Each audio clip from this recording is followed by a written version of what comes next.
होतो. चला कवितेच्या मनात साहित्यिक सामाजिक व शैक्षणिक चळवळ अंतर्गत वा 304 व पुष्प इथं आज गुंतलं जात आहे.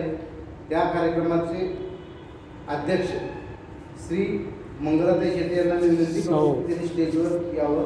श्रीमती तर म्हणा, श्रीमती त्याच्यासाठी तर उभं केलं तुम्हाला, चुका म्हणूनच. चला ते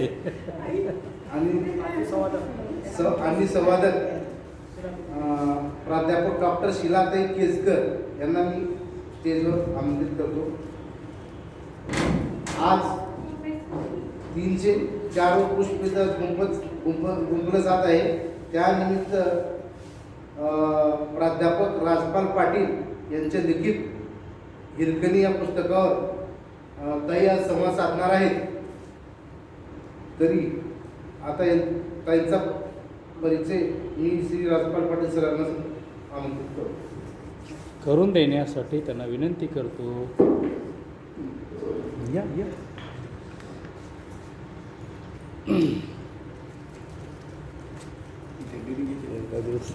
आपणच येते चुकल्याशिवाय ना.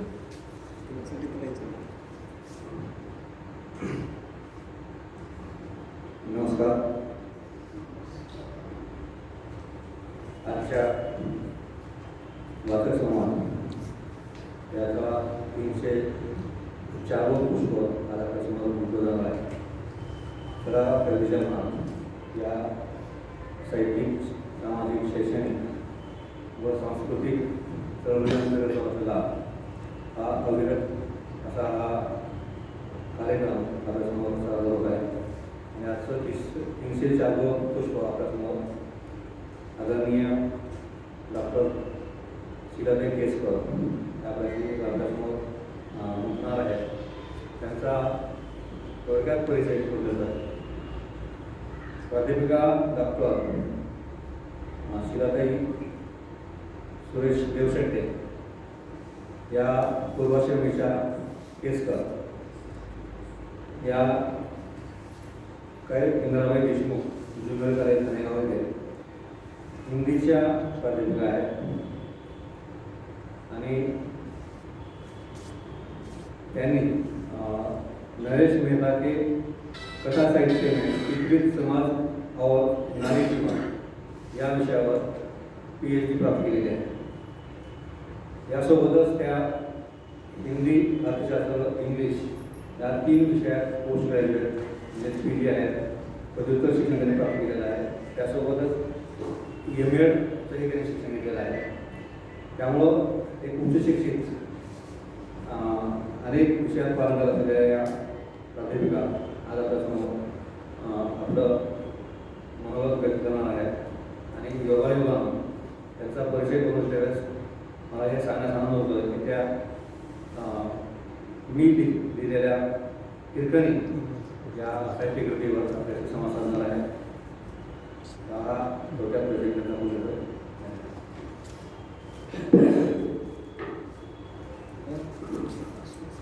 सर्वप्रथम उपस्थित सर्व वाचक, साहित्यिक, रसिक जनांना इंग्रजीच्या नव्या वर्षाच्या हार्दिक शुभेच्छा देतोय. इंग्रजीच्या या नवीन वर्षाचं हे पहिलं दिवस आणि या पहिल्या दिवशी वाचक संवादाचं 304वं पुष्प आज या ठिकाणी गुंफलं जात आहे. या पुष्पासाठी उपस्थित राहणारे सर्वच रसिक श्रोते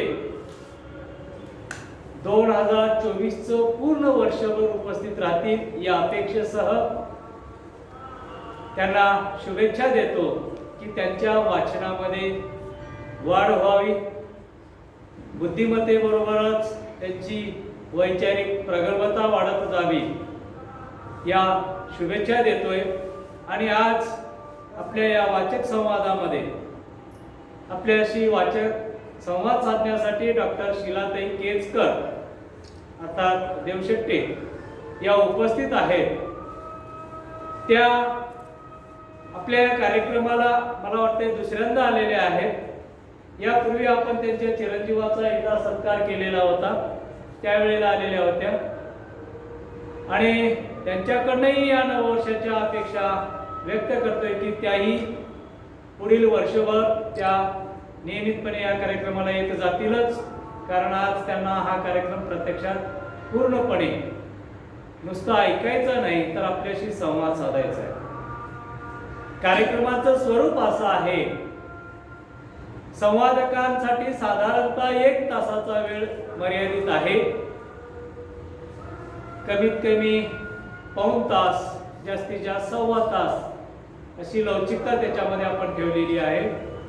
आपल्या संवादानंतर उपस्थित रसिकांकडनं आपल्याला काही प्रश्नोत्तर केले जातील किंवा आपल्याला शुभेच्छा दिल्या जातील. त्या शुभेच्छा आपण स्वीकारायचे, त्याच्याबद्दलचं मनोगतही आपल्याला त्या त्या वेळेला व्यक्त करावयाचं आहे. त्यानंतर सर्व उपस्थितांमधून ज्यांचा जन्मदिन या महिन्यात आहे त्यांना आपण जन्मदिनाची ग्रंथभेट देत असतो आणि ही जन्मदिनाची ग्रंथभेट याबरोबरच संवादक आणि अध्यक्षांचा सत्कार देखील आपण करत असतो. त्यानंतर अध्यक्षीय समारोपानं कार्यक्रमाचा सांगता होत असते. खरं पाहिलं तर बऱ्याच वेळेला असं म्हटलं जातं की लेडीज फर्स्ट, आणि या नव्या वर्षाचं लेडीज फर्स्ट आमच्या इथं आज होतोय की अध्यक्ष हे लेडीज आहेत, संवादिका हे लेडीज आहेत. खरं पाहिलं तर संचलन देखील आम्ही लेडीजकडेच द्यायचा विचार केला होता, परंतु पुन्हा आणखी काही लोकांचा आक्षेप येऊ नये, सगळं बायकांकडे दिले आणि गडी उगा ऐकत बसले, म्हणून आपण पुरुषांकडे आपण संचलन दिलेलं आहे. आभार देखील महिलाच मानतील. तर अशा पद्धतीचा हा साधारण 1 ते 1.5 तासाचा कार्यक्रम, आणि या कार्यक्रमामध्ये पुन्हा एकदा इथं उपस्थित असणारे आणि माध्यमाच्या साह्यानं घरी बसून कार्यक्रम पाहत असणारे सगळ्यांना पुन्हा एकदा या नववर्षाच्या शुभेच्छा देतोय. आणि आजच्या संवादिका आदरणीय डॉक्टर शीलाताई यांना मी विनंती करतोय की आपण संवादाला सुरुवात करावी.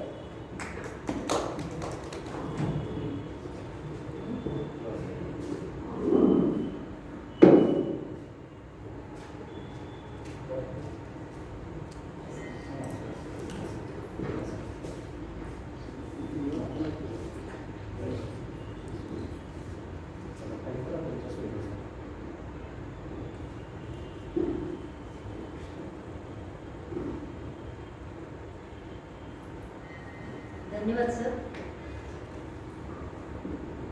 तर आजचा कार्यक्रम म्हणजे चला कवितेच्या बनात वाचक संवाद. तर प्रथमतः मी तुम्हाला नवीन वर्षाच्या शुभेच्छा देते आणि पुढील कार्यक्रमास सुरुवात करते. आजच्या कार्यक्रमाच्या अध्यक्ष मंगला शेट्टी, तसेच इथे जमलेले सगळे मान्यवर आणि श्रोते. तर खरं सांगायचं म्हणजे आजचा जो कार्यक्रम आहे तो माझ्यासाठी अगदी नवीनच आहे. म्हणजे या अगोदर अशी कधी मला संधी आली नाही आणि मी अशा कधी पुस्तकावर बोललेही नाही, कारण माझा विषय मुळात आहे हिंदी. पण मला साहित्याबद्दल आवड असल्यामुळं सर मला विचारले आणि मी लगेच होकार दिला. तर आपण सुरुवात करूया. तर आता सरांनी मला परिचय करून दिलेलाच आहे, त्यामुळं वेगळं सांगायची गरज नाही. तर आज मी तुमच्यासमोर हिरकणी ही जी कादंबरी आहे, प्राध्यापक राजपाल पाटील सर यांची कादंबरी आहे, तर त्या कादंबरीवर आज आपण प्रकाश टाकणार आहोत. तर सुरुवातीला आपण पाहूया ही जी कादंबरी आहे तर त्याचं जे मुखपृष्ठ आहे त्या संदर्भामध्ये. तर प्राध्यापक राजपाल पाटील यांची जी हिरकणी कादंबरी आहे तर त्याचं मुखपृष्ठ अशा प्रकारचं आहे. तर त्या मुखपृष्ठाचा जर विचार केला तर आपण जेव्हा सिनेमे बघतो किंवा अनेक अशा कथा वाचतो किंवा कविता वाचतो, तर त्या कवितेचं जे शीर्षक दर्जेदार असेल तरच ते आपण मध्ये आपल्याला वाचण्याची इच्छा निर्माण होते. तशाच प्रकारे जे मुखपृष्ठ आहे तर ते मुखपृष्ठ अतिशय आकर्षक आहे. हिरकणी हे कादंबरीचं नाव आहे आणि ह्या ज्या महिला आहेत त्या शेतकरी कष्टकरी महिला आहेत आणि त्या शेतीच्या द्वारे कशा प्रकारे पुढे येतात हे या कादंबरीतून आपल्याला दिसून येणार आहे.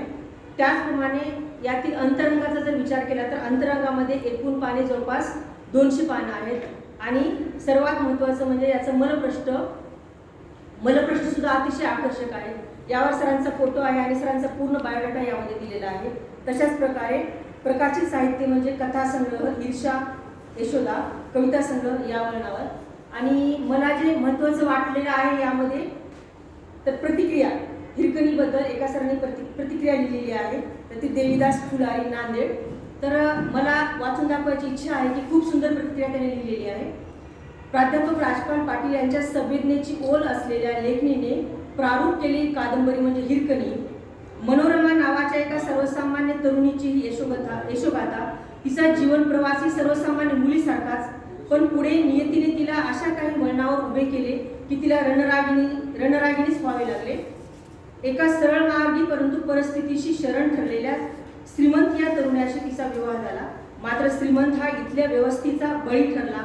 श्रीमंत हा आजच्या वैफल्यग्रस्त भूमिपुत्राचे प्रतीक होय.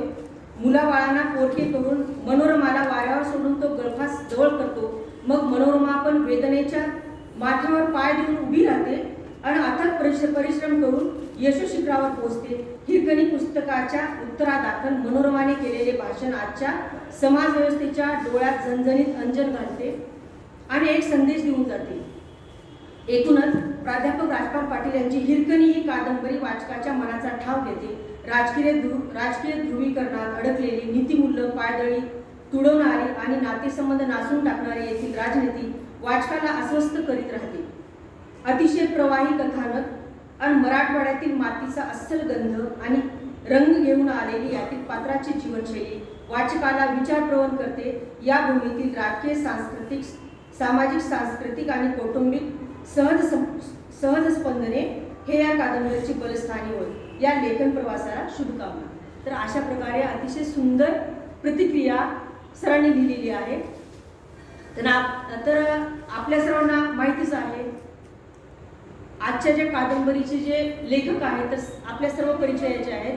तर आजच्या कादंबरीचे लेखक आहेत प्राध्यापक राजपाल पाटील. तर ते सध्या इंदिराबाई देशमुख कनिष्ठ महाविद्यालय हनेगाव येथे कार्यरत आहेत. तर ते हनेगाव येथे एक उत्कृष्ट रसायनशास्त्राचे प्राध्यापक म्हणून ते ओळखले जातात. त्याचबरोबर ते रसायनशास्त्र या विषयामध्ये पदव्युत्तर आहेत. त्यांची साहित्याबद्दलची ओढ म्हणूनच की काय त्यांची हिरकणी ही जी कादंबरी आहे ती 2020 साली प्रकाशित झालेली आहे.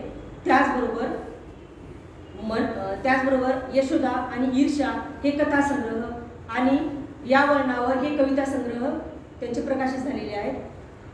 तसेच त्यांना अनेक साहित्याने अनेक पुरस्कारांनी त्यांचा गौरव करण्यात आलेला आहे आणि महाराष्ट्रातील एक नामवंत प्रसिद्ध लेखक म्हणून त्याची ख्याती आहे. तर अशा प्रकारे मी थोडक्यात राजपाल पाटील यांचा परिचय आपणास दिलेला आहे. माईक इकडे ते गळ्यात थोडं इकडं सर. हां हां ओके. तर दुसरं म्हणजे मी ही कादंबरी का निवडली, म्हणजे मी हिरकणी ही कादंबरी का निवडली याची अनेक कारणे आहेत. आपल्याला हिरकणीबद्दल माहितीच आहे. हिरकणी म्हणजे अतिशय शूरवीर पराक्रमी महिला. तर ही महिला आपलं जेव्हा तान्हं बाळ घरी असतं आणि त्याच्या काळजीपोटी ती रायगडाचा अतिशय दुष्कर असा कडा उतरून ती आपल्या मुलाजवळ येते, अशी ह्या हिरकणीची कथा आहे. तर आपण बघतो की प्रत्येक अशी साहसी आणि पराक्रमी स्त्री ही प्रत्येक स्त्रीमध्ये दडलेली असते. तर आजची ही जी हिरकणी कादंबरी आहे तर अशाच एका महिलेचे प्रतिनिधित्व करते, जी की मराठमोळी एक महिला आहे आणि जी अनेक आपल्या आयुष्यातील चढउतारावरती मात करून आपलं जे जीवन आहे ती सफल करते. तर अशाच प्रकारची हिरकणी कादंबरी एक मराठमोळी महिला आहे, मध्यमवर्गीय महिला, तिचं प्रतिनिधित्व करते. तर आज आपण हिरकणी ही जी कादंबरी आहे तर यावर आपण प्रकाश टाकणार आहोत. तर हिरकणीचा आपण थोडक्यात सारांश समजून घेणार आहोत. तर हिरकणी ही जी कादंबरी आहे अतिशय उत्कृष्ट कादंबरी आहे. लेखकाचे जेवढे करावे तेवढे कौतुक कमी आहे. तर ह्या कादंबरीबद्दल मी सुरुवात करते. तर गणेशपूर नावाचं एक छोटंसं गाव असतं. गणेशपूर नावाचं एक छोटंसं गाव असतं. साधारणतः तिथे 500 ते 700 घरे असतात आणि त्या गावात एक छोटंसं गाव असल्यामुळे तिथं सर्वात जास्त जो समाज असतो तो मराठा समाज जास्त असतो. आणि त्या ठिकाणी व्यंकटराव जाधव हा एक ग्रस्त म्हणजे एक नामांकित घराणं. तर त्या ठिकाणी सुरुवातीपासून जवळपास 15 ते 20 वर्ष त्या गावामध्ये, गणेशपूर गावामध्ये ह्या जाधवांचं वर्चस्व असतं. म्हणजे तिथे बिनविरोध निवडणुका होत त्या गावामध्ये बिनविरोध निवडणुका व्हायच्या.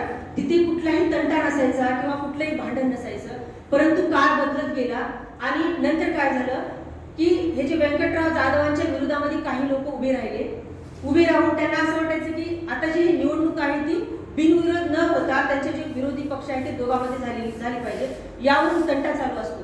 मग तंटा चालू असताना त्याचा जो व्यंकटराव जाधवांचा जो मुलगा असतो श्रीमंत नावाचा, तर तो श्रीमंत मध्ये येतो आणि तो म्हणतो की सिद्धराम भुरे नावाचा जो एक ग्रस्त असतो, तर त्याला म्हणतो की यावेळेस सरपंच तुम्ही व्हा. मग सगळे खुश होतात. खुश होऊन तो जो श्रीमंत आहे तर तो श्रीमंत त्या गावाचा हिरो ठरतो. आणि त्याच दिवशी त्या श्रीमंतच्या स्वभावातली जी राजकारणाची चुणूक असते ते सर्वांच्या लक्षात येते. म्हणजे सगळे लोक गावातील त्या श्रीमंतला मानू लागतात. म्हणजे श्रीमंत हा व्यंकटराव जाधवांचा मुलगा, पाटील घराण्यामधला. तर पुढे जेव्हा तो कॉलेजामध्ये शिकत असतो, तर कॉलेजामध्ये शिकत असताना तो विद्यार्थी संसदेचा अध्यक्ष होतो. आणि विद्यार्थी संसदेचा अध्यक्ष झाल्यानंतर त्याची भेट एका राजकारणी नेत्याशी होती. आणि त्या राजकारणी नेत्याचं नाव असतं भोसले साहेब, जे जिल्हा परिषद गटाचे सदस्य असतात. मग त्यांच्यामध्ये जवळीकता वाढते आणि थोडे दिवसांनी काय होतं की तो जो श्रीमंत असतो तो त्या श्रीमंताला तालुक्याचा युवा अध्यक्ष तो भोसले साहेब बनवतो. आणि या श्रीमंत नावाचा जो मुलगा असतो तर त्याच्या रक्तामध्ये नोकरी करणं हे नसतं. त्याला असं वाटतं की आपल्याकडे भरपूर पैसा आहे, धनदौलत आहे, मोठा राजवाडा आहे, आपल्याला नोकरी करायची बिलकुलही गरज नाही. म्हणून तो त्या राजकारणाच्या नादाला लागतो आणि पुढे चालून तो राजकारणामध्ये रुळतो आणि त्या भोसले साहेबांचा तो अतिशय विश्वासू सगळ्यात विश्वासू कार्यकर्ता तो बनतो. मग काही दिवसानं श्रीमंत हे जे भोसले साहेब आहेत तर ते भोसले साहेब काय करतात की ते श्रीमंतसाठी एक मुलगी बघतात आणि सगळे घरचे वगैरे त्या श्रीमंतसाठी मुलगी पाहायला जातात. आणि त्या मुलीचं नाव असतं, जे आपल्या कादंबरीची जी मेन नायिका आहे ती मनोरमा. तर मनोरमाच्या घरी जेव्हा सर्वजण जातात तर सर्वजण गेल्यानंतर मुलगी सर्वांना पसंत पडते, कारण की मुलगी खूप सुंदर असते. परंतु मला एक ह्या पुस्तकामधून सांगावंसं वाटतं की जेव्हा श्रीमंत किंवा त्याचे घरचे जेव्हा मुलीला म्हणजे मनोरमाला पाहायला येतात तर तिथला संवाद जो आहे आई आणि मुलीमधला आणि वडिलांमधला तो अतिशय सुंदर, म्हणजे जणू काही ते आमच्यामधलीच आहे. आपल्याकडे असंच असतं, जेव्हा खेड्यामध्ये मुलींना पाहायला एखादा मुलगा येतो तेव्हा मुलगी आई वडिलांना म्हणते की आताच मला लग्न करायचं नसतं. तर अतिशय सुंदर आणि ग्रामीण भाषेतला संवाद मुलीचा, आईचा आणि वडिलाचा आहे. परंतु मुलगी नको म्हणता जेव्हा तो श्रीमंत समोर येतो तेव्हा त्या श्रीमंत अतिशय देखणा रुबाबदार असतो. आणि सर्वसाधारण मुलीला काय हवं असतं, फक्त दिसायला मुलगा छान असावा, त्याला जमीन असावी, त्याचं सर्व चांगलं असावं, बस इतकीच अपेक्षा असते. तर ती मनोरमा नको म्हणता ती पहिल्याच नजरेमध्ये त्या श्रीमंतच्या प्रेमात पडते. आणि श्रीमंतला सुद्धा मनोरमा अतिशय आवडते, कारण ती दिसायला चांगली असते. तिचं घराण पण म्हणजे तिच्या बाणेगावची पाटील म्हणून तिचे वडील ओळखतात. तर अशा प्रकारे दोघांची सोयरीक होते आणि लग्नही अतिशय धुमधडाक्यामध्ये होतं. मग त्यानंतर जेव्हा ही श्रीमंतच्या घरी येते, श्रीमंतच्या घरी आल्यानंतर ती अतिशय कमी वेळामध्ये ती घरामध्ये रुळते. तिथल्या पूर्ण चालीरीती तसेच त्या घरामधलं पूर्ण वातावरण पूर्ण रुळते. परंतु तिला काही दिवसानं असं समजतं की जो श्रीमंत आहे बाकी सगळ्या गुणामध्ये चांगला आहे, पण त्याला दारूचं व्यसन आहे.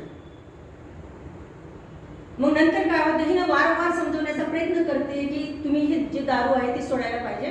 परंतु तो दरवेळेस तिला म्हणजे तिचं मन जिंकतो आणि आज घेतलं परंतु याच्यानंतर मी घेणार नाही.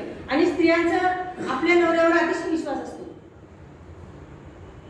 जर एखाद्याने समोरच्याला आपल्याला पटवलं तर आपण पटकन आपण समजून घेतो आणि आपल्याला असं वाटतं की नाही, आपला माणूस असं करू शकत नाही.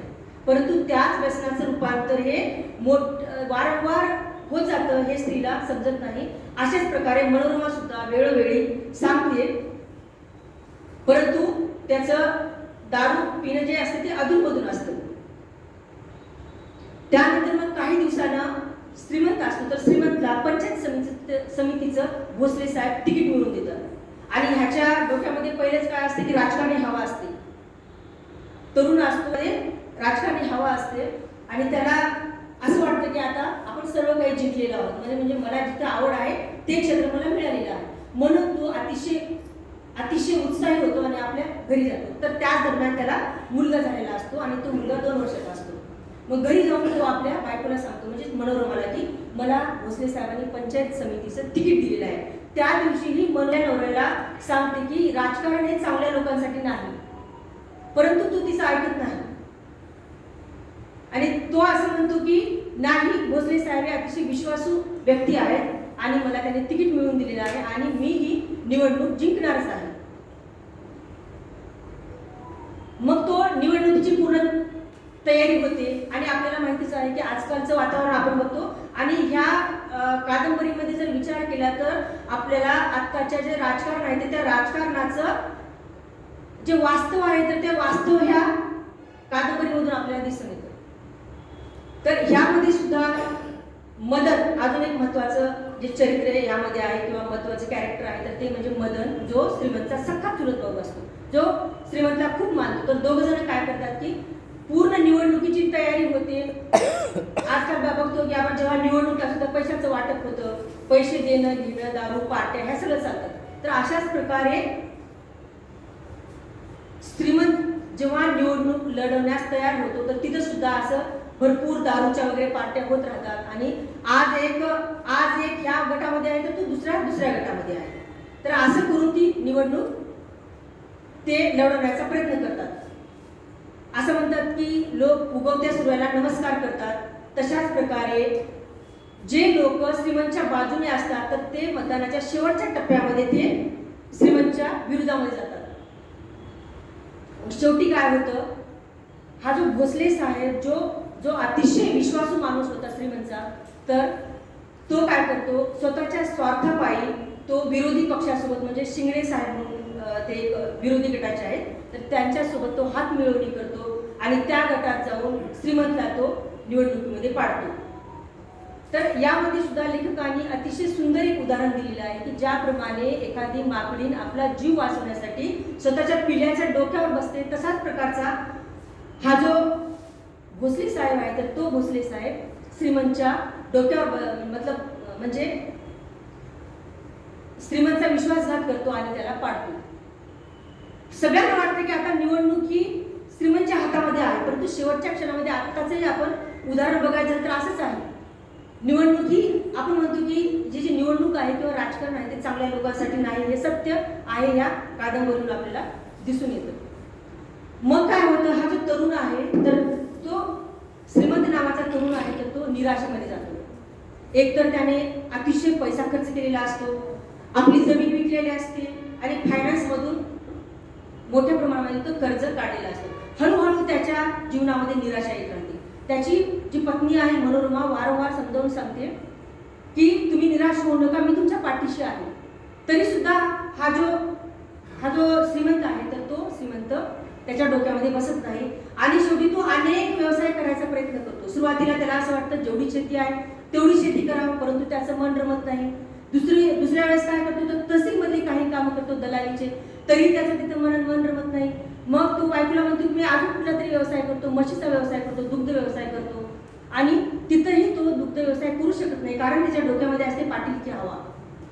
म्हणजे त्याला असं वाटतं की आपण लहानपणापासून इतक्या श्रीमंतीमध्ये वाढलेलो आहोत आणि आज काय करतोय आपण, तर आज आपण करतोय की म्हशीचा व्यवसाय आणि त्यामधून दुधाचा व्यवसाय. तर आपल्यासारख्याला हे शोभत नाही, तिथेही त्याचं मन रमत नाही आणि असेच तो निराशेच्या गर्तेमध्ये जाऊन शेवटी त्याच्या डोक्यामध्ये एक विचार येतो, तो आत्महत्येचा विचार येतो. आणि तो कुणालाच काही न सांगता शेतामधल्या आंब्याच्या झाडाला तो गळफास देतो आणि आत्महत्या करतो. आणि घरी कुणालाच काही कल्पना नसते. मग जेव्हा ह्या घरच्या लोकांना समजते तेव्हा तो जो याच्या अगोदर मी म्हणले तो मदन जो त्याचा सगळा चुलत भाऊ असतो तो, त्याची आई वडील आणि त्याची बायको मनोरमा हे सगळे जण काय करतात तिथं त्या आंब्याच्या झाडाजवळ येतात. तर त्याला तो लटकलेला विद्रूपाचा चेहरा दिसतो. तिथून त्या श्रीमंतला तिथून पोस्टमॉर्टमसाठी तालुक्याला नेले जाते. मनोरमा ते चित्र बघते आणि तिला अत्यंत म्हणजे त्याची जे मनाची अवस्था आहे तर ती मी तुम्हाला सांगू शकत नाही. मी जेव्हा पुस्तक वाचत होते तर अचानक माझ्या डोळ्यामध्ये सुद्धा पाणी आलं. मनोरमाची ती दृश्य बघते. ती दृश्य बघितल्यानंतर ती जेव्हा घराकडे जाते तर तिच्या मानसिक अवस्थेचे जे वर्णन आहे तर लेखकाने अतिशय सुंदर केलेले आहे. म्हणजे आपल्या काळाला भिडणारे ते वर्णन आहे. ती जी मनोरमा आहे तर त्या मनोरमा जाता जाता असा विचार करते की तिच्या मनावर इतकं ओझं असतं की असं वाटतं की आपल्या मनाला कोणीतरी दगड ठेवलेला आहे. जाता जाता ती विचार करत जाते.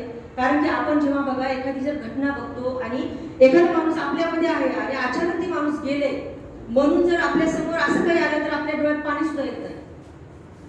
कारण की आपला धक्काच इतका मोठा बसलेला आहे. तर मनोरमाच्या मनाची सुद्धा अवस्था हीच होती. जेव्हा ती घराकडे जात होती तेव्हा जात असताना तिच्या मनामध्ये असंख्य प्रश्न होते. मी ज्या माणसासाठी मी इथं आले तो माणूसच इथून निघून गेलेला आहे तर मी राहायचं कुणासाठी. आणि ज्या घरामध्ये माझं सून म्हणून कौतुक केले, ज्याने माझे स्वागत केले तर त्या घरामध्ये मी कसं जाऊ. तर ज्या मर्दानी रूपावरती भाळली होती तो चेहरा इतका विद्रूप दिसत होता. त्याचबरोबर तिच्या नवऱ्याकडे तासनतास ती पाहत बसत होती. आज तिचा चेहरा इतका विद्रूप झालेला होता की तो बघावा सुद्धा वाटत नव्हता. आणि तिच्या मनाचा बाण फुटतो आणि ती अशी जोराजोरात बोक्सा रडायला सुरुवात करते.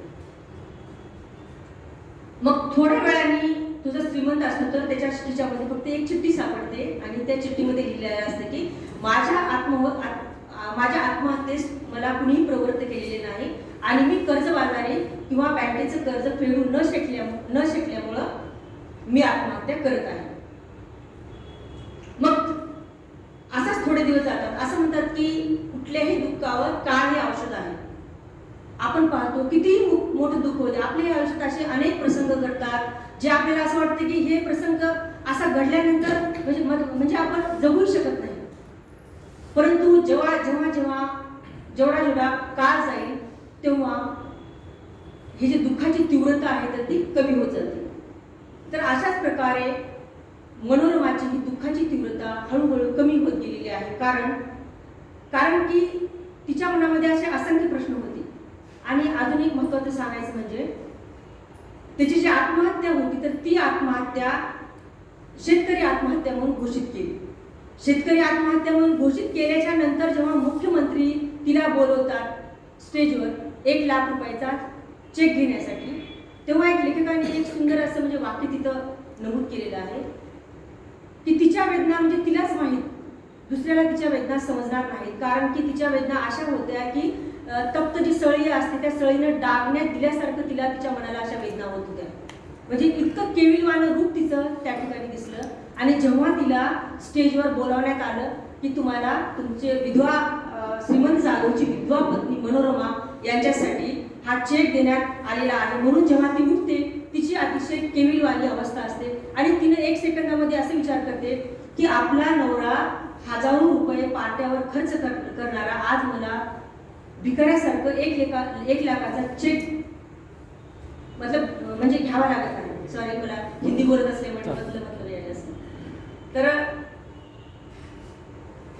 तर तिने त्याच दिवशी एक निश्चय करते की आज ज्या मुख्यमंत्र्यांनी मला 1 लाखाचा चेक दिलेला आहे तर तो 1 लाखाचा चेक मी व्याजासकट परत करणार असा ती निश्चय करते. आणि ती घरी येते. घरी आल्यानंतर तिलाही असंच वाटतं की आपण आत्महत्या करावं, आपण आता काय करणार आहोत. पण ती तसं करत नाही आणि हळूहळू तिच्या डोक्यामध्ये असे विचार येतात की आता इथून पुढे आपण जायचं कसं. तर तिने एक निर्णय घेते जी राहिलेली जी शेती आहे ती तिथं आपण शेती करूया. तर ती शेती करण्याचा निर्णय घेते. शेती करण्यासाठी तिला असंख्य कष्ट करावे लागतात. आपल्याला माहितीच आहे शेती करताना शेती करणं हे सोपं नाही.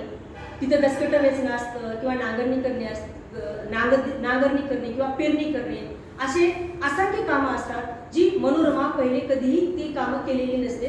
परंतु तिच्या आयुष्यात एक परिस्थिती अशी येते की ती सगळे कामे अतिशय आवडीने करते. मग तिचे वडील येतात तिला 4 दिवस घेऊन जायला म्हणून, परंतु ती जात नाही आणि एक शब्द वापरते की माझ्या नवऱ्याने माझ्यावर एक जिम्मेदारी सोपून गेलेला आहे. माझे सासू आणि सासरे मला त्यांना आधार द्यायचा आहे आणि मला पुढे शेती करायची आहे. मग ती शेतीचा निर्णय घेते. हळूहळू ती शेतीमध्ये अतिशय प्रगती करते. शेतीमध्ये अजून एक महत्त्वाचे यामध्ये 2 माणसाचे कॅरेक्टर आहेत, ते म्हणजे महादू मामा आणि रत्ना मावशी. तर ह्या दोघांच्या मदतीने ती शेती करते. शेतामध्ये सुरुवातीला जवाहर योजनेच्या अंतर्गत जो मी सुरुवातीला म्हणले होते मदत हा तिचा सख्खा चुलत दीर, त्यांच्या मदतीने ती काय करते जवाहर योजनेअंतर्गत एक विहीर घेते आणि नशिबाने त्या विहिरीला पाणी लागते. पाणी लागल्यानंतर तिचा जे आत्मविश्वास आहे तो आत्मविश्वास वाढतो आणि पुढे चालून ती चांगल्या प्रकारे ती शेतीमध्ये रमते. अनेक वेळा त्या आंब्याच्या झाडाला पाहिल्यानंतर तिला तिच्या नवऱ्याचा चेहरा दिसतो. डोळे झाकल्यावर सुद्धा तिला तिच्या नवऱ्याचा चेहरा दिसतो आणि मन असं बेचैन होतं. परंतु तिनं आपला धीर सोडत नाही आणि पुढे कंटिन्यू ती शेतीमध्ये रुळते. शेतीमध्ये रुळल्यानंतर तिच्या डोक्यात असं येतं, ते मदन असं म्हणतो की यापुढे आपण आंबा आणि चिकू याची आपण पिके घेऊया, म्हणजे झाडे लावूया. मग ती आंबा आणि चिकूची झाडे लावतात. झाडे लावल्यानंतर हळूहळू ती बचत गटाची जे बचत गट आहे तर त्या तिच्या कामानिमित्त शेतामध्ये अनेक बायका येत असतात. त्या बायकांची संवाद साधून ती काय करते बचत गट तयार करते आणि बचत गटाच्या माध्यमातून असे तालुक्यामध्ये अनेक बचत गट ती तयार करते. तयार करत असताना तिला अनेक प्रकारचा संघर्ष करावा लागतो. अशा अनेक प्रकारचे बचत गट तयार केल्यानंतर शेतामध्येही चांगली प्रगती होते आणि शेतीचंही उत्पन्न बऱ्यापैकी वाढतं. आणि ती असा विचार करते ह्याच ज्या श्रीमंतनं शेतामध्ये काहीच पिकत नाही म्हणून आत्महत्या करणारा जो युवक असतो तर त्याची पत्नी त्याच शेतामध्ये कोरडवाहू शेतीमध्ये तिनं आपल्या जिद्दीच्या जोरावर ती चांगल्या प्रकारे पीक घेण्याचा प्रयत्न करते. अजून एक तिच्या आयुष्यामध्ये एक वादळ येतं. असं करत असताना अजून एक तिच्या आयुष्यामध्ये वादळ येतं की जे सामान्य कुठल्याही स्त्रीच्या आयुष्यामध्ये ते येत असतं. तर जो मदन नावाचा जो तिचा चुलत दीर आहे तर त्याच्यासोबत ती गाडीवर येणं जाणं फिरणं ती करत असते. तर लोक त्या दोघांवर संशय घेतात.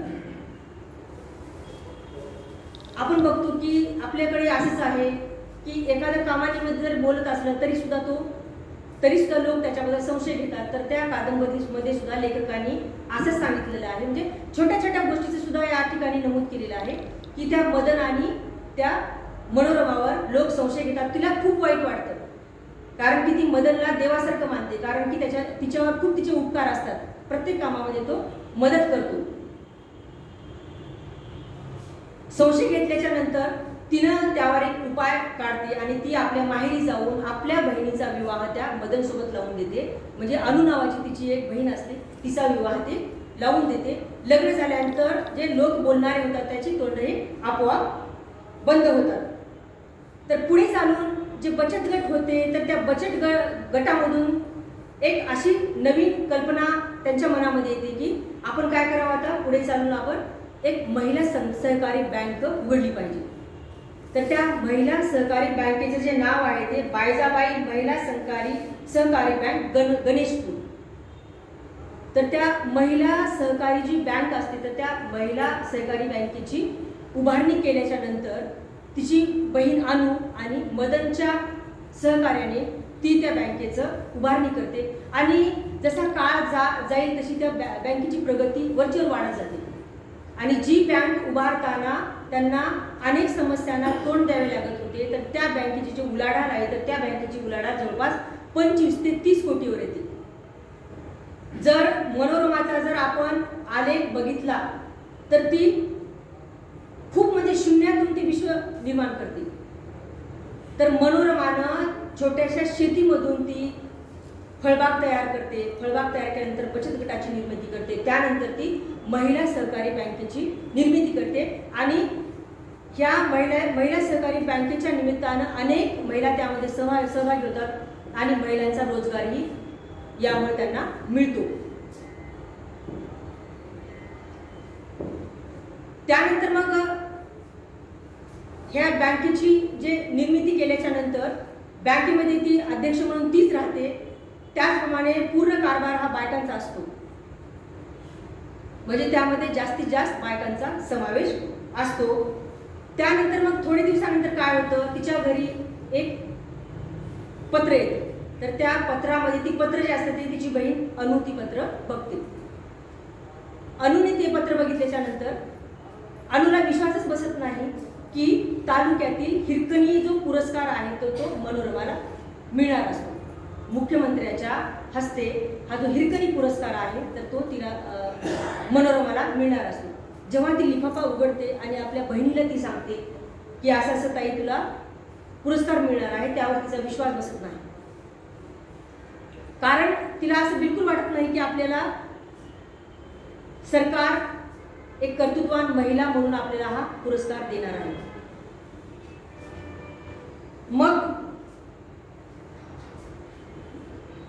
पुरस्कार जेव्हा तिला समजते की मला पुरस्कार मिळणार आहे, ती वाचल्यावर मग तिचा विश्वास बसतो आणि तिला असं वाटतं की आतापर्यंत जे मी कष्ट केलेले आहे तर त्या कष्टाचं माझं चीज झालेलं आहे.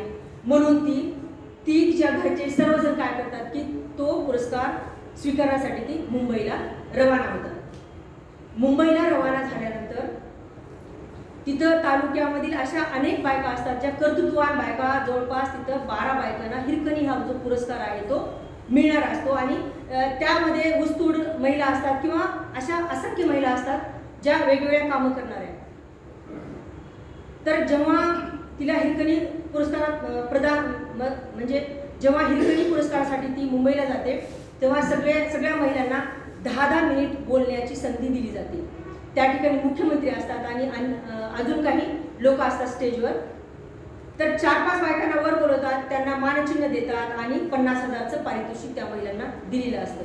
तिच्या एक मनात येतं की आज आपण काही झालं तर 10 मिनिट तरी आपण बोलायचं. तिला सुरुवातीला वाटतं की आपण आतापर्यंत माझं शिक्षणच किती झालेलं आहे, म्हणते की ते 11वी पास आहे. पण तिच्या मनामध्ये इच्छा होती की मी जे काही केलेलं आहे तर ते मी पुढे जाऊन बोलणार.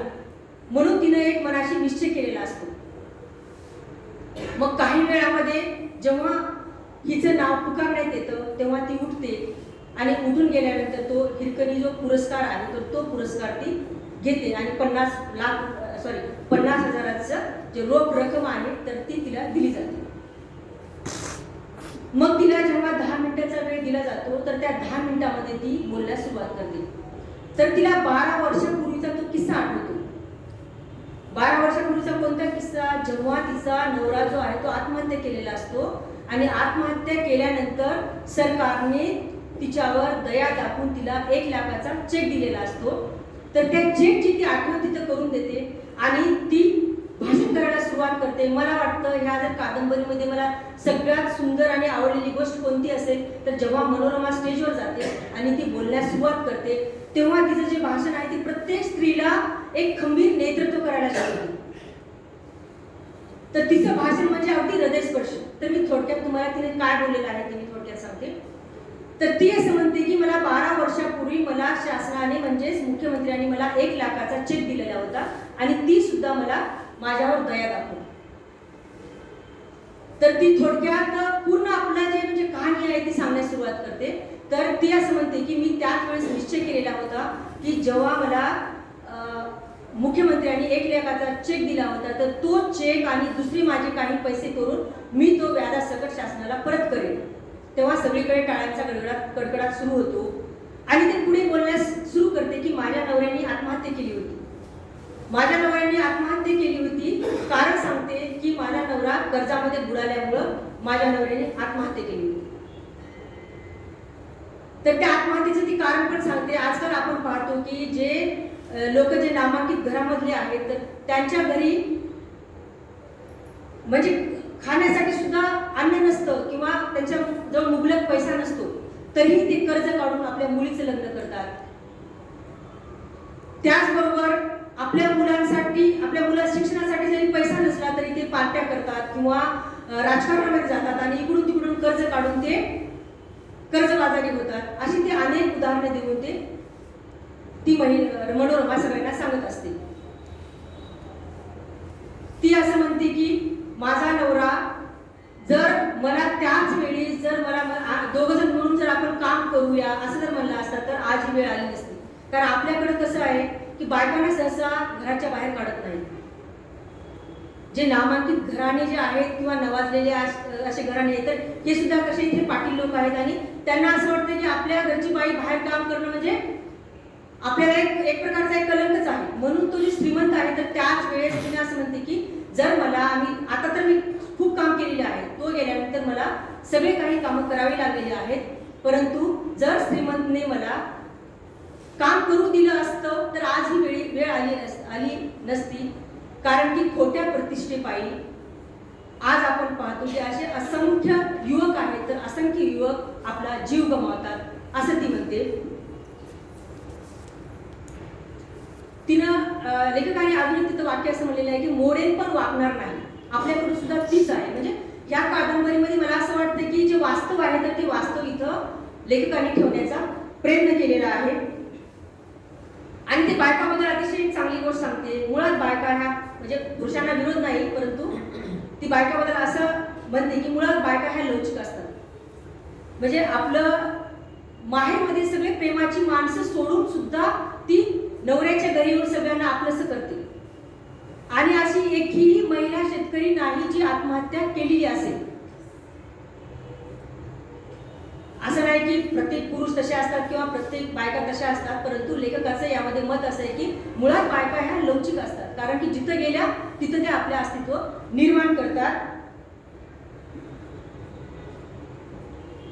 असं करत करत ती काय करते, पूर्ण कामाचा आढावा आपल्याला सांगते. म्हणजे मी कुठून कुठपर्यंत मी आलेली आहे असं ती पूर्ण आपल्या कामाचा आढावा सांगते.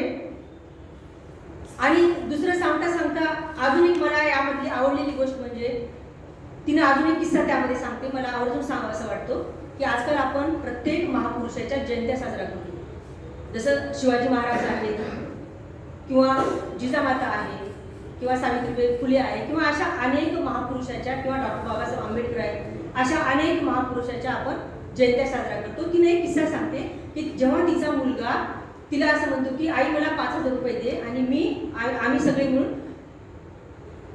शिवाजी महाराजांची जयंती साजरी करणार आहोत.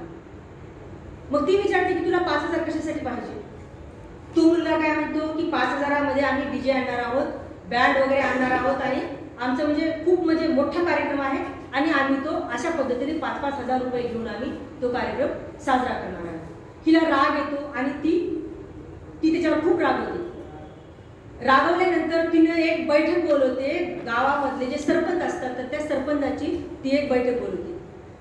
सरपंचाला ते असं म्हणते की हे जे आपल्या गावामध्ये हे तरुण मुलं आहेत जे जयंत्या साजरा करतात त्या जयंत्या चुकीच्या पद्धतीने साजऱ्या करतात. माझं असं म्हणणं नाही की जयंत्या साजऱ्या करू नये, पण माझं जे मत आहे की ती चुकीच्या पद्धतीने जयंती साजरी करू नये. तर ती असं म्हणते की आपण या ठिकाणी आपल्या गणेशपूर गावामध्ये एक आपण ग्रंथालय उघडूया आणि त्या ग्रंथालयामध्ये अनेक असे पुस्तके आपण आणूया आणि ज्या दिवशी ज्या महापुरुषाची जयंती आहे त्या दिवशी साधेपणाने त्यांना हार घालायचा आणि एखाद्या वक्त्याचं भाषण ठेवायचं.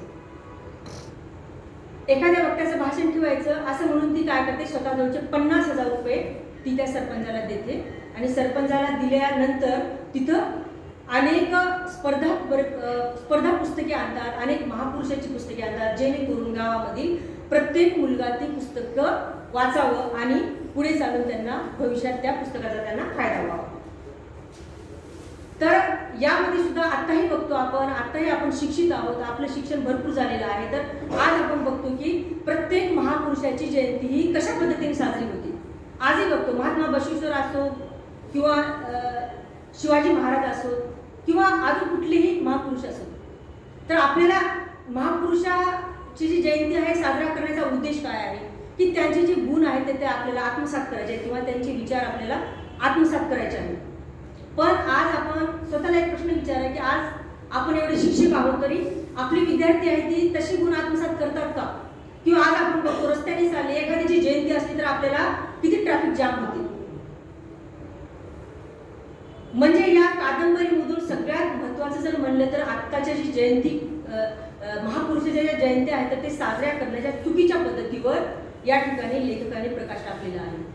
तर त्या गावामध्ये मनोरमा सुद्धा काय करते की एक ग्रंथालय उभारून त्या ठिकाणी अनेक वेगवेगळी पुस्तके ठेवून त्या ठिकाणी बरेच मुलं त्या ठिकाणी येतात आणि त्या ग्रंथाचं वाचन करतात.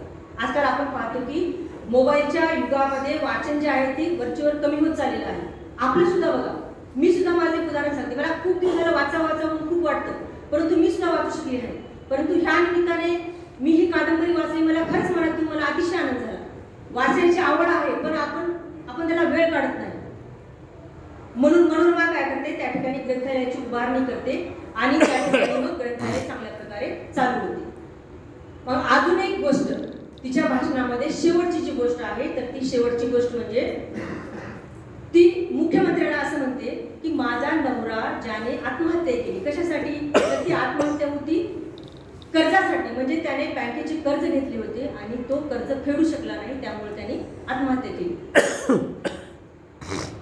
तर ती म्हणते की कोणत्याही शेतकऱ्याची अशी मुळात भावना नसते की त्यानं बँकेचं कर्ज बुडवावं, कुठल्याही नसते. परंतु काय होतं की गरिबी ही खूप वाईट असते. म्हणजे त्याला असे असंख्य कारणे असतात की तो माणूस आत्महत्या करतो. तर ती एक सल्ला देते. सल्ला म्हणजे कुणाला? मुख्यमंत्र्याला. ती म्हणते की शेतकऱ्याला तुम्ही आईत खाऊ बनवू नका, परंतु त्या कर्जामधून तो बाहेर कसा येईल ते तुम्ही पहा. शेतकऱ्याने कर्ज काढलेलं आहे, परंतु त्या कर्जामधून जर बाहेर कसं काढावं, कसं येईल यासाठी जर सरकारने प्रयत्न केला तर निश्चितच शेतकरी आत्महत्या थांबतील. तर ती एक उदाहरण देते. उदाहरण म्हणजे कोणतं उदाहरण देते? ती असं म्हणते की एका बाईनं माझ्याकडून 25,000 रुपये कर्ज घेतले आणि त्या कर्जामध्ये तिने एक म्हैस घेतली. मग ती म्हैस घेतली असताना तिनं 6 महिने काय केली, त्या दुधावर तिने आपला उदरनिर्वाह चालवला आणि तिला चांगलं म्हणजे फायदा पण मिळाला. नंतर काय होतं, नंतर होतं असं की जेव्हा ती म्हैस दूध देणं बंद करते तेव्हा तिचं म्हणजे सगळं जे म्हणजे काय व्यवहारामधलं जे खर्च आहे तो तिचा ठप्प राहतो किंवा त्याला तिच्या हातामध्ये पैसा राहत नाही. मग ही घरी जाते, तिला तिची अडचण विचारते. अडचण विचारल्यानंतर ती रडू लागते की असं झालेलं आहे, सध्या माझी म्हैस दूध देत नाही, त्यामुळे मी खूप अडचणीमध्ये आहे. तर ही काय म्हणते, मी तुला दुसरं 25,000 रुपये कर्ज देते आणि तू दुसरी म्हैस घे. म्हणजे आलटून पालटून जेव्हा म्हैस दूध देईल तेव्हा तुला तो व्यवसाय चांगल्या प्रकारे करता येईल. म्हणजे हे काय आहे की मनोरमा आपल्या एका उदाहरणाद्वारे ती त्या स्टेजवर बोलू लागते. म्हणजे तिचा उद्देश असा असतो की कुठल्याही शेतकऱ्याला कर्ज बुडवण्याचा त्याचा उद्देश नसतो. सरकारला काय करायचं की त्या कर्जातून त्या शेतकऱ्याला बाहेर काढायचं आहे. तेव्हा आपल्याकडं निश्चितच शेतकऱ्याच्या आत्महत्या हे थांबतील. एवढं सगळं झाल्यानंतर शेवटी तिने असं म्हणते की मला या ठिकाणी बोलण्याची संधी दिली त्याबद्दल मी सर्वांची आभारी आहे, असं म्हणून ती खाली बसते. खाली बसल्यानंतर जेव्हा मुख्यमंत्री बोलण्यास सुरुवात करतात तेव्हा मुख्यमंत्री म्हणतात की मनोरमानं ज्या पद्धतीने बोललेलं आहे तर त्या दुष्काळावर सुद्धा आम्ही काहीतरी उपाययोजना करण्याचा आम्ही प्रयत्न करू. आता हा जो हिरकणी पुरस्कार आहे तर त्या हिरकणी पुरस्कारामुळे मनोरमाला एक प्रकारचं बळ मिळतं. तिला असं वाटतं की तिची जी जिम्मेदारी आहे किंवा जबाबदारी आहे ती दुप्पट वाढलेली आहे. कारण की आता तिला जे तळागाळामधील जे महिला आहे, ज्या महिला अशा आहेत की ज्या अतिशय म्हणजे समस्याग्रस्त आहेत तर त्या महिलांसाठी तिला काम करायचं असतं आणि पुढे ती आपलं जे जीवन आहे तर ती त्यामध्ये वाहून नेते आणि चांगल्या प्रकारे ती काम करते. तर अशा प्रकारे हे जे हिरकणी कादंबरी आहे तर थोडक्यात मी तुम्हाला ह्या कादंबरीबद्दल सांगितलेलं आहे. म्हणजे जवळपास मला जेवढं सांगायचं होतं मला जमेल तसं मी तुमच्यासमोर मांडलेलं आहे.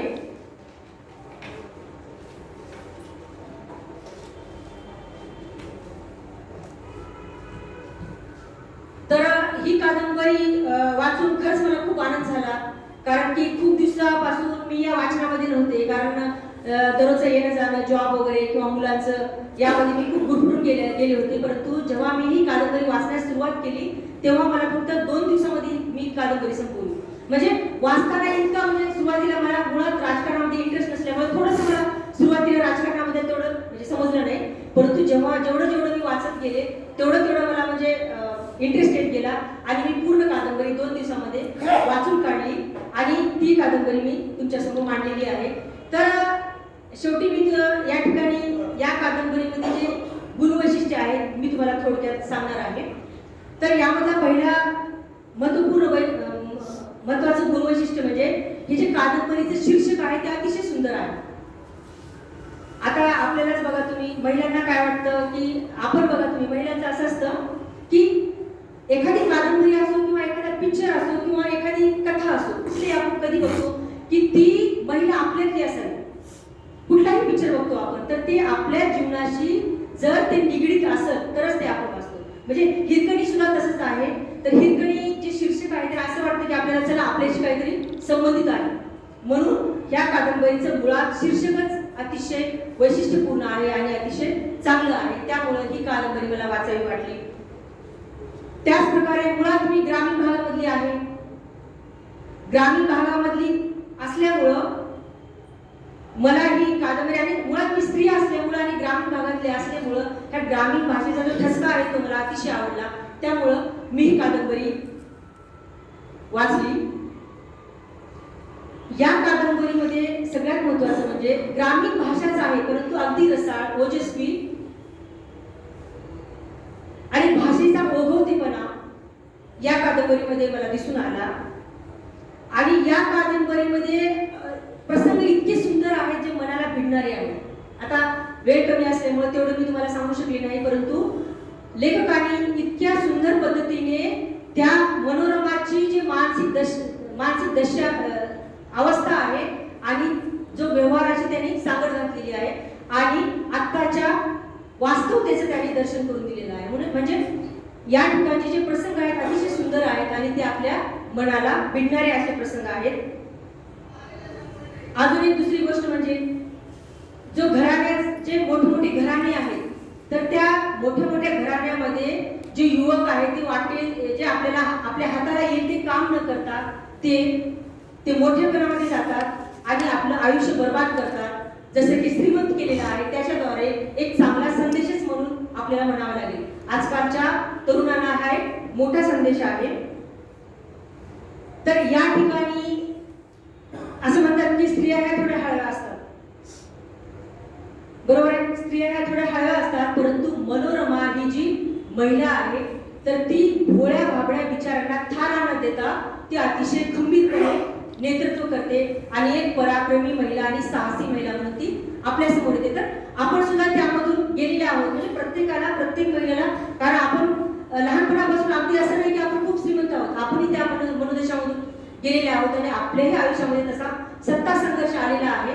तर त्या मनोरमाच्या चरित्रावरून आपल्याला आयुष्यामध्ये खूप अशा गोष्टी आहेत ज्या आपण करू शकतो. हा एक संदेश आपल्यासाठी मिळतो.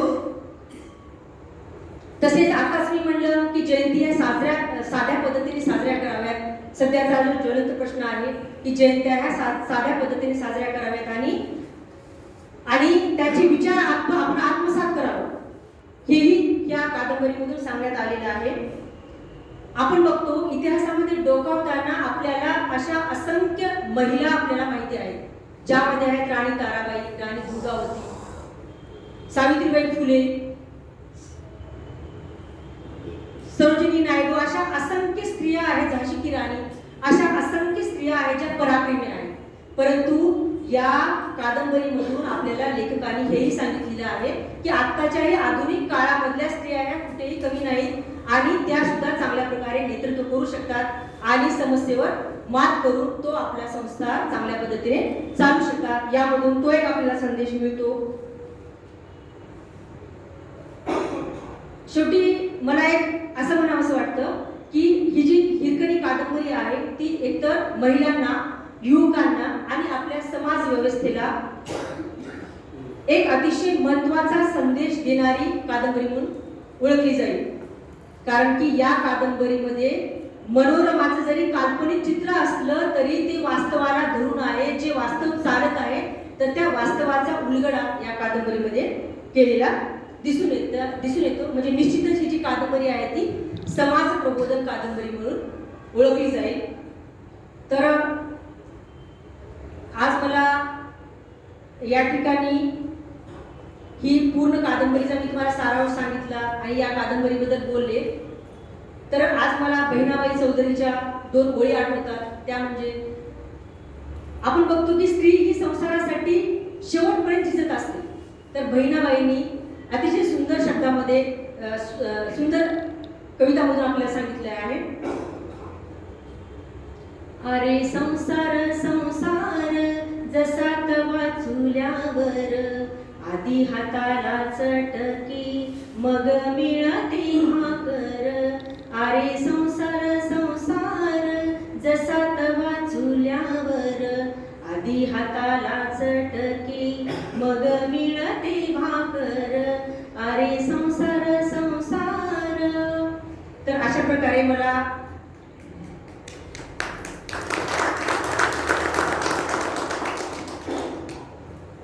तर शेवटी मी 2 मिनिटांमध्ये सांगते की खरं तर आजचा जो अनुभव आहे माझ्यासाठी अगदीच नवीन आहे.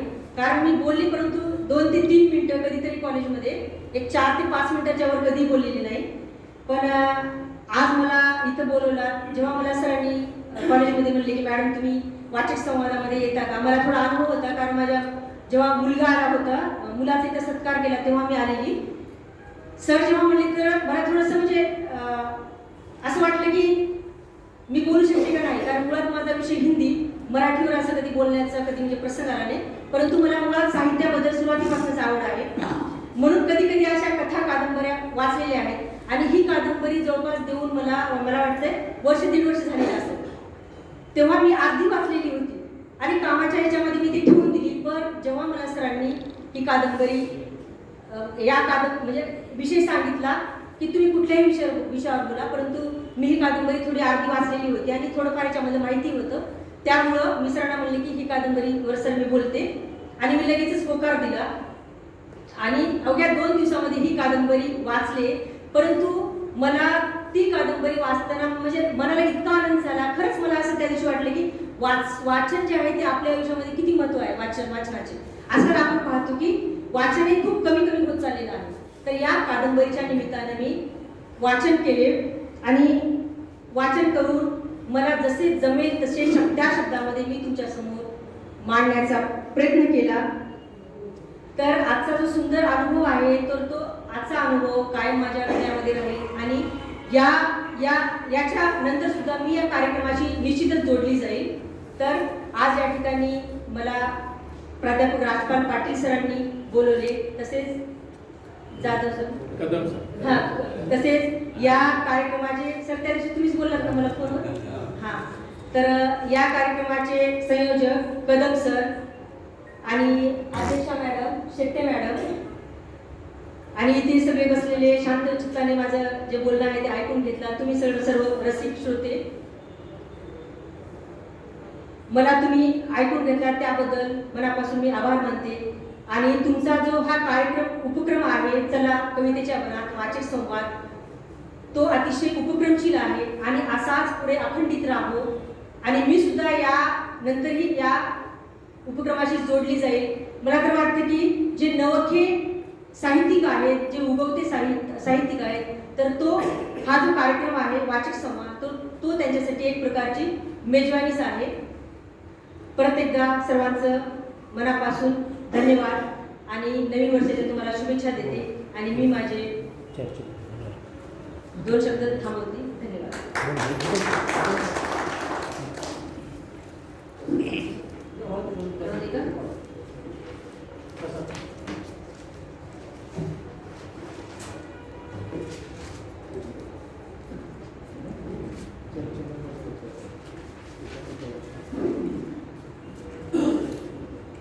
अत्यंत चांगल्या पद्धतीने ताईनं हिरकणी या कादंबरीवर मनोरंजनाची कथा सांगितली, त्याबद्दल मी त्यांचे आभार मानतो. आता चर्चेसाठी वेळ चालू झालेला आहे, तरी कुणाला प्रश्न विचारायचा असेल तर त्यांनी विचारू शकतो.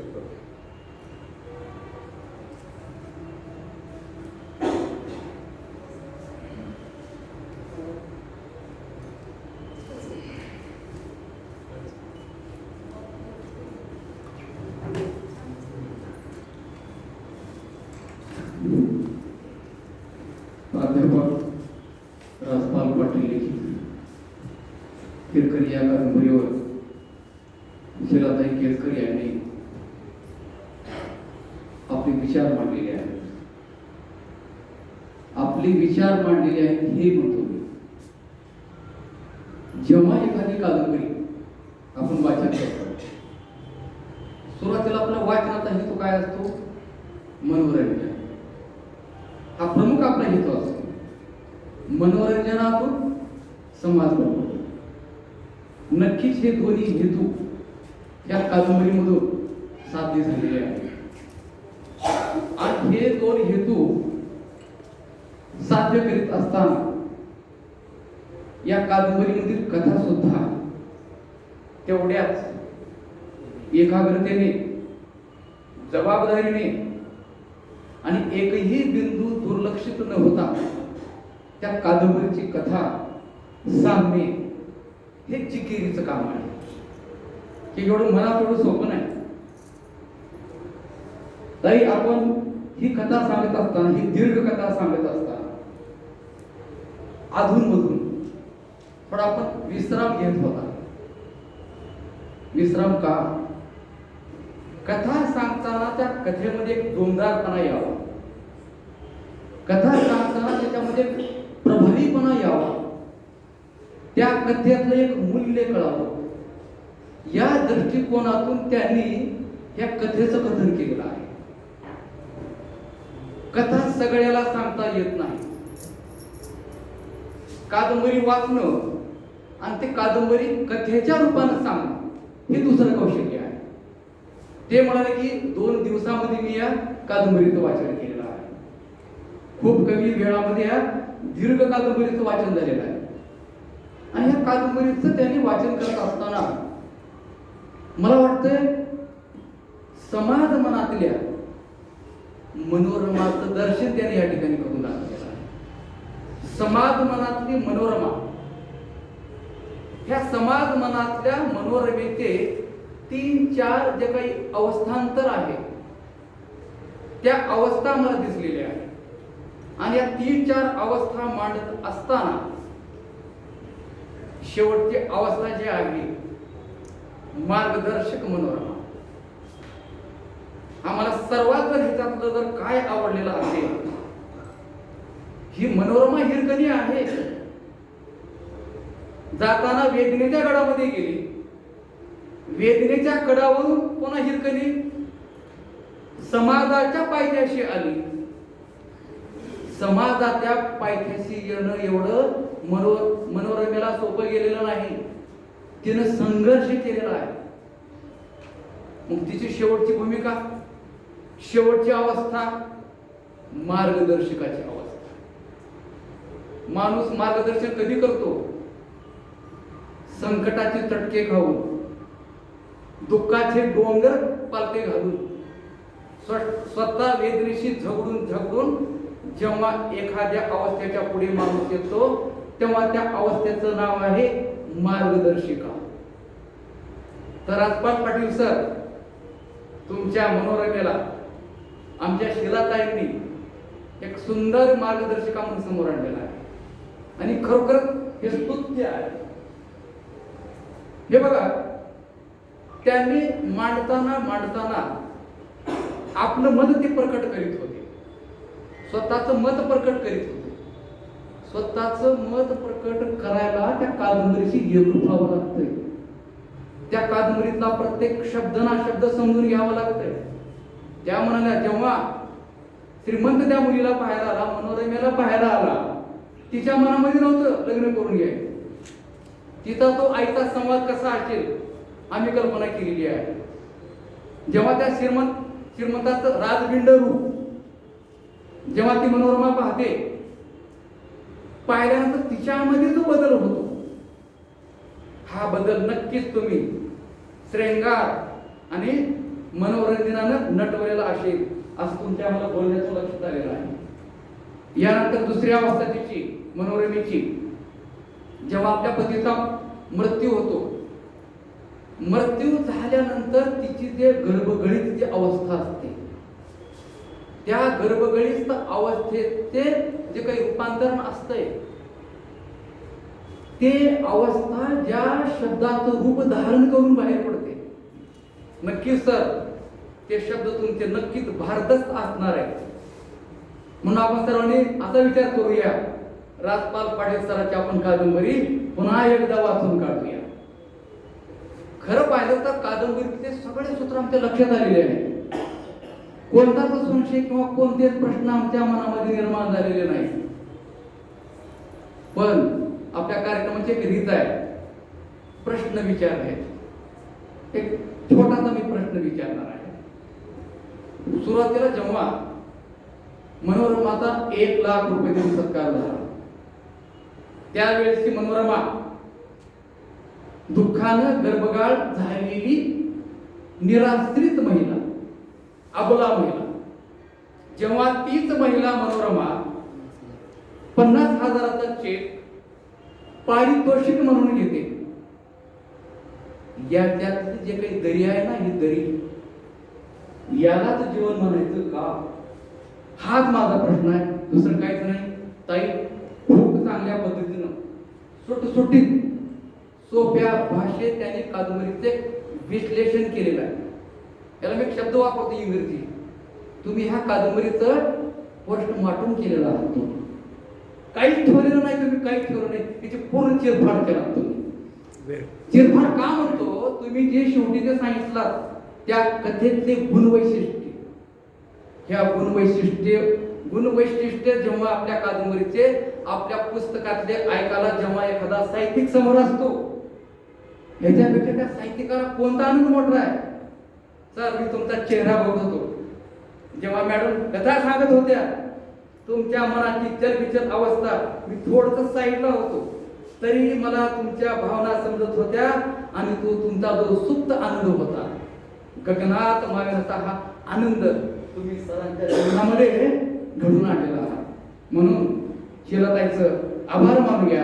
आणि हाच माझा प्रश्न आहे, या दोन अवस्थेलाच जीवन म्हणायचं का? ओके, धन्यवाद. बसून बोला. इथेच बोलू. हां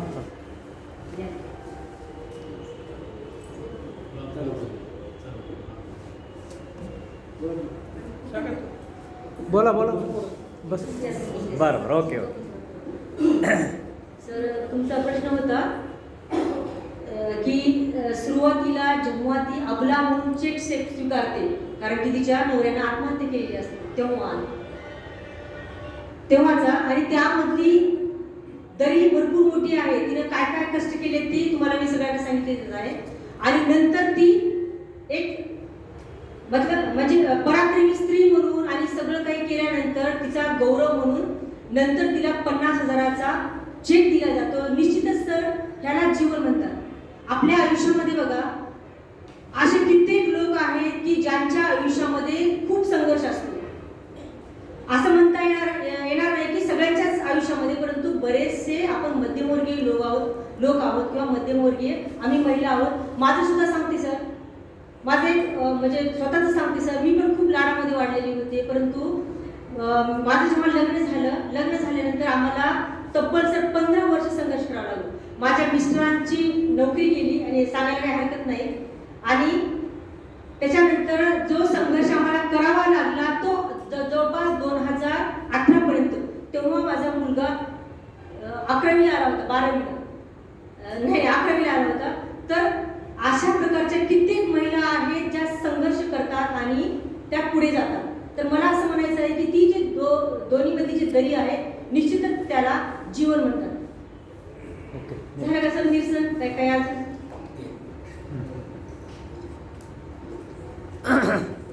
वेळेचं भान ठेवा.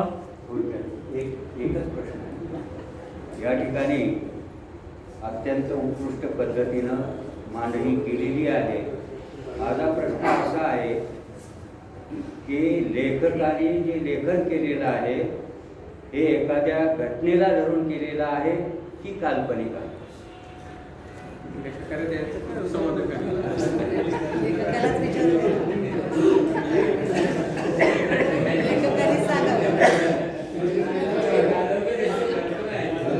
Okay okay.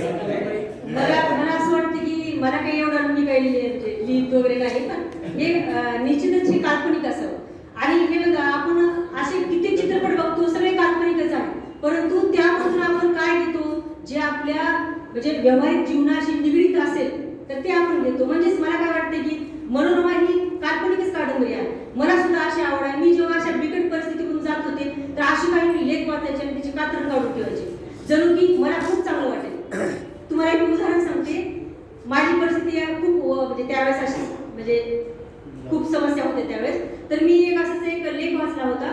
तर तिथं एक श्रीमंत मुलीचं लग्न एका खूप गरीबाच्या मुलाशी होतं, परंतु तो मुलगा खूप चांगला असतो. मग तिला नेहमी वाटते की बाबा आपल्याला अजून श्रीमंत मिळाला असता, परंतु तिचा ऍक्सिडेंट होतो आणि तिचा ऍक्सिडेंट झाला असताना तिच्या हातातल्या बांगड्या फुटतात, कपाळाची टिकली निघून जाते आणि ती असे केस वगैरे विस्कटलेले असतात. जेव्हा ती आरशासमोर जाऊन थांबते, आरशासमोर गेल्यानंतर त्या महिलेला असं वाटतं की जेव्हा आपल्या कपाळाला टिकली आहे, आपल्या हातात बांगड्या आहेत, तेव्हा आपण म्हणजे किती छान दिसतो, म्हणजे आपल्या आयुष्यामध्ये नवऱ्याचं किती महत्व आहे. तर त्या दिवशी तिला घरामधले जे कोपरे असतात, म्हणजे जे ती घर असं छोटं म्हणून समजते, तर तेच घर तिला असं बंगल्यासारखं वाटतं. म्हणजे हे काय आहे, ते जे तिथं लिहिलेलं होतं ते काल्पनिक होतं, पण मला ते लागून झालं. मला सुद्धा असं वाटलं जेव्हा मला सगळं नसेल तर नसेल, परंतु आपले जे पती आहेत तर ते अतिशय उत्कृष्ट आहेत, म्हणजे समाजामध्ये सुद्धा एक चांगला माणूस म्हणेल. मी अशा कित्येक वेळेस सर माझे जे अनुभव आहेत तर ती म्हणजे अशा काल्पनिक कथा मी कित्येक वाचलेल्या आहेत आणि त्याचा उपयोग मी माझ्या वैयक्तिक आयुष्यामध्ये केलेला आहे. मला असं वाटतं की ह्या कथेचा सुद्धा जरी काल्पनिक असेल तरी पण त्याची जी सांगड आहे तर ती वास्तवाशी घातलेली आहे. त्यामुळं मला असं वाटतं की ही कथा निश्चितच काल्पनिक असावी. नेक्स्ट चला पुढे.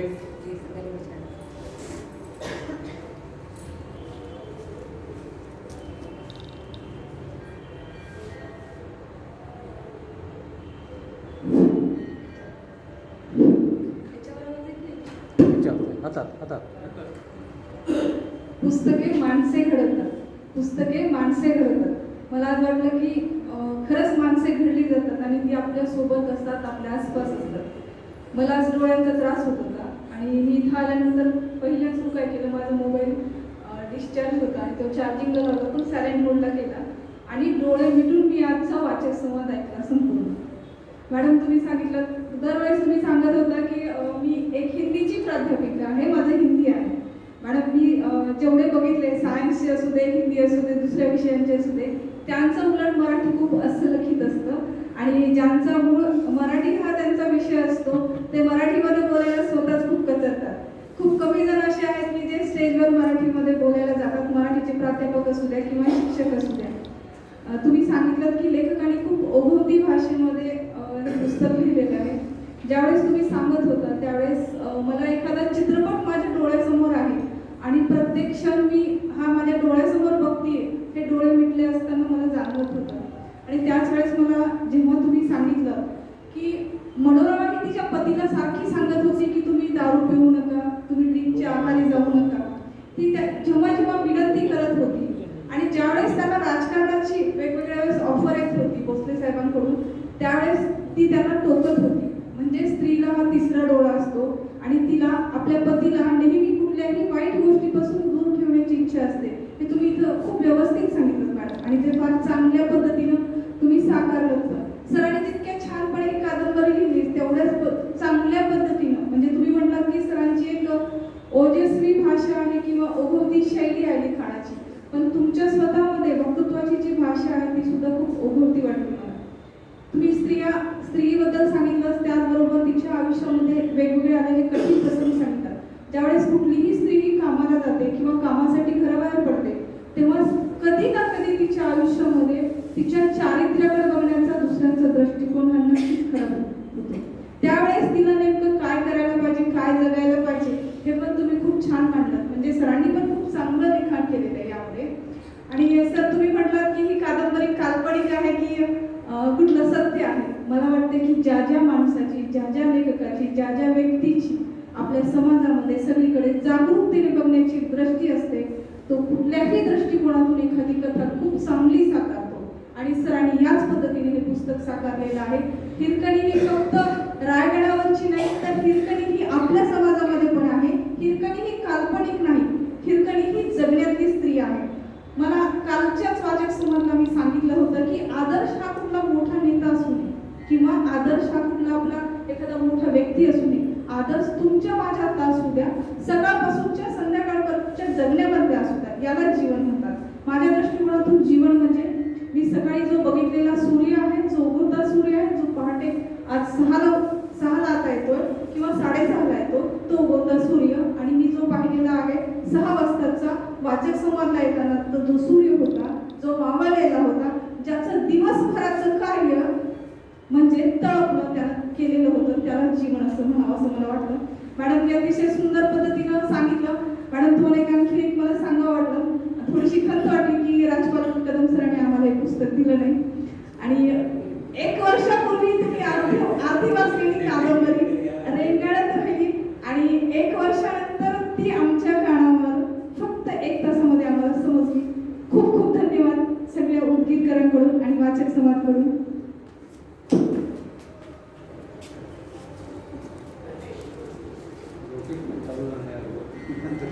त्यानंतर कोणाला बोलायचं आहे का?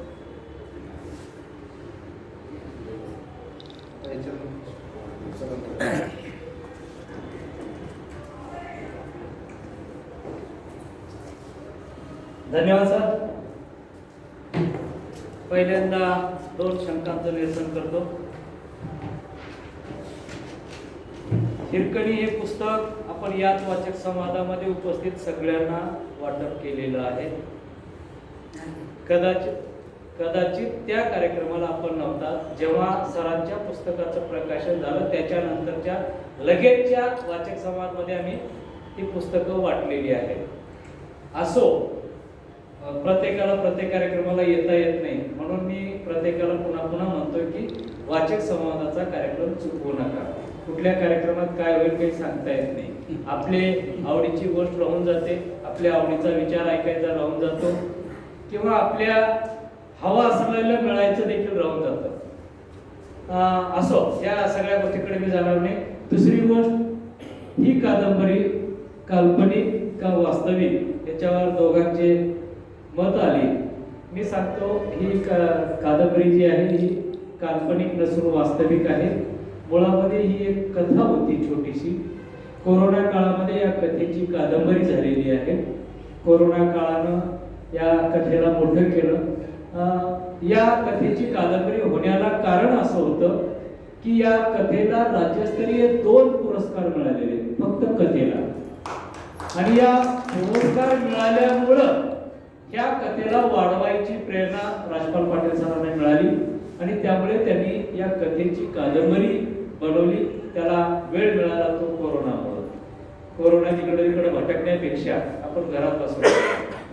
आपण बऱ्याच वेळेला घरी बसायचा वेळ मिळतच नाही. मिळालाच तर आपला घरी बसलेला वेळ विनाकारणच्या नको त्या भानगडीत बायकोबरोबर भांडण करण्यात तरी जातं, नाहीतर बायकोच्या चुका काढण्यात, नाहीतर बायको चांगली असली तर बायको आपल्याला शिवा देण्यात, असं काहीतरी होतं. तर जाऊ द्या, नवीन वर्षी आपण त्या भांडणाकडे जायचं नाही. नवीन वर्षात असं कोणाच्या घरात घडत असलं तरी आता इथून पुढे घडू नये. नवीन वर्षामध्ये सगळ्यांच्या घरातलं सुखाचं, समाधानाचं, आनंदाचं वातावरण निर्माण व्हावं. ही कादंबरी खरं पाहिलं तर माझी इच्छा आज एका मोठ्या व्यक्तीला मेनकुदळे म्हणून बेळगावचे आहेत, ते काल हैदराबादला लग्नाला आले होते आणि ते आज इथे यायला तयार होते. परंतु राजपाल पाटील सरांचा आज वाढदिवस मला माहिती होता आणि आज वाढदिवसा दिवशी आपण दुसरी भेट काय देणार आहोत? कुठली वस्तू दिलेली? मला वस्तूवर कुणाचाही विश्वास नाही. वाढदिवसाला लोक वस्तू भेट देतात, मला त्याच्यावर विश्वास नाही. वस्तू ही संपणारी आहे, विटणारी आहे, गंजणारी आहे, परंतु चिरस्मरणीय राहणारी एखादी आठवण भेट देणं हे सगळ्यात महत्वाचं असतं. आणि म्हणून मी पाटील सरांना म्हटलं की बघा, तुमच्याच पुस्तकावर तुम्हाला कुणाला बोलायला हवं. मी त्यांना म्हटलं नाही वाढदिवस आहे म्हणून, पण ते म्हणले की नाही, असं नाही, कुणाला तर बघा तुम्ही ठरवा. मी म्हटलं तुम्ही बघा, नसेल तर आपल्याकडे माणसं आहेत, माणसाची काही अडचण नाही. मग मॅडमला बोलायला, मॅडमला बोलले दुसऱ्या दिवशी, ते होय नाही. म्हणून काही असो, तुमचं हा वार तुमच्या नावावर राहिला. तुम्ही कुणालाही बोलायला हवं, मॅडमलाच नाही, कुणालाही बोलायला हवं. आणि शेवटी ताईंनी तो शब्द मानला. आणि खरंच म्हणजे कदाचित मला वाटतं हा संवाद दुसऱ्या कोणाला साधला असता तर कदाचित एवढ्या उंचीला गेला नसता. याच्या मागचं कारण ताईंचा आणि पाटील सरांचा दररोजचा संबंध आहे. कॉलेजमध्ये दररोज भेटागाठी होतात आणि लिहिलेल्यापेक्षा बोलण्यामधून बऱ्याच गोष्टी समजतात. कादंबरीच्या प्रकाशनापासून ताईचा सरांचा संवाद चालूच आहे. प्रकाशनाच्या वेळेसच्या चर्चा सगळ्या गोष्टी ऐकून त्याच्यामुळे ही कादंबरी आपल्यासमोर मांडण्यासाठी ताईंना खूप सोपं केलं असावं आणि म्हणूनच ते 2 दिवसात वाचून आपल्यासमोर बोलू शकले आहे. असो तर हे राजपाल पाटील सरांना एक जन्मदिनाची भेट म्हणून आपण हा कार्यक्रम घेतला. खरं तर 200 हे 304वा कार्यक्रम होता आणि पाटील सर हे सुरुवातीपासून आपल्या बरोबर आहे. हा संवाद त्यांनी इथपर्यंत आणलेला आहे, त्यांच्यामुळे आपण इथपर्यंत आलो. मग त्यांना आपण दुसरं काही देऊ शकत नाही. हा, माझी एक इच्छा होती आज की आज त्यांना अध्यक्ष करावं, परंतु पुन्हा विचार केला एकाच कॉलेजचे दोघं, त्याच्यापेक्षा ताई आल्या आणि म्हणून ताईंना आपण अध्यक्ष केलं. पण या कार्यक्रमाला उपस्थित असणाऱ्याला जन्मदिनाची भेट देत असताना सर्वप्रथम आपण राजपाल पाटलांना मी सगळ्यांच्या वतीने विनंती करतोय की त्यांनी 2 शब्द आपले मनोगत या ठिकाणी व्यक्त करावं. कारण ही कादंबरी आपण लिहिलेली आहे, लेखक आपण आहात आणि आपल्यावरती ही आता झालेली ही सगळी चर्चा आणि हा संवाद आपण जर मनोगत व्यक्त केला तर बोलायला की नाही त्यांना कादंबरी असे लिहावी का वाटेल तेवढं सांगा बघा. ते चालू मनोगत या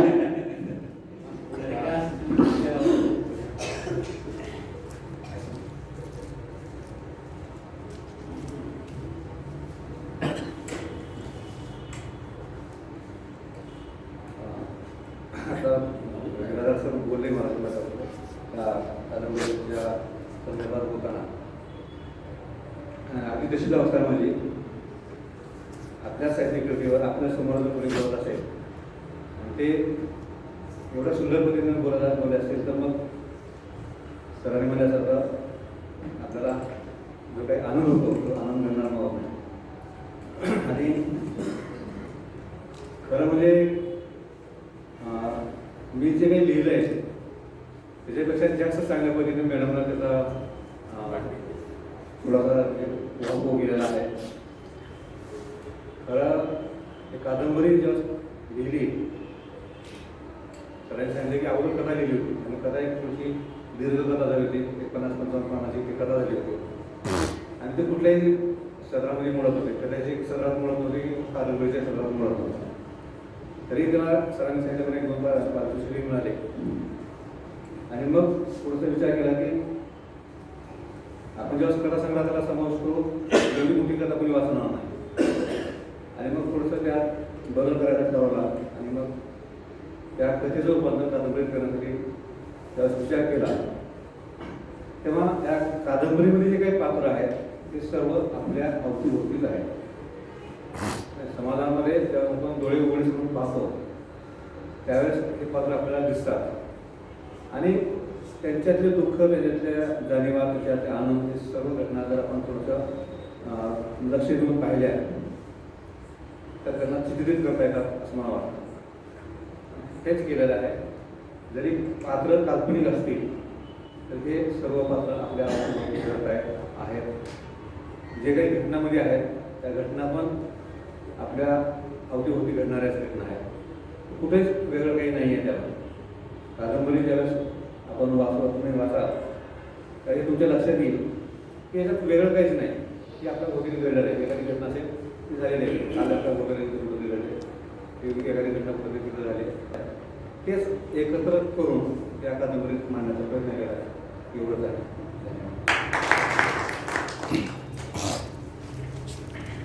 धन्यवाद सर. या ठिकाणी आपण जन्मदिनाची ग्रंथभेट देऊया.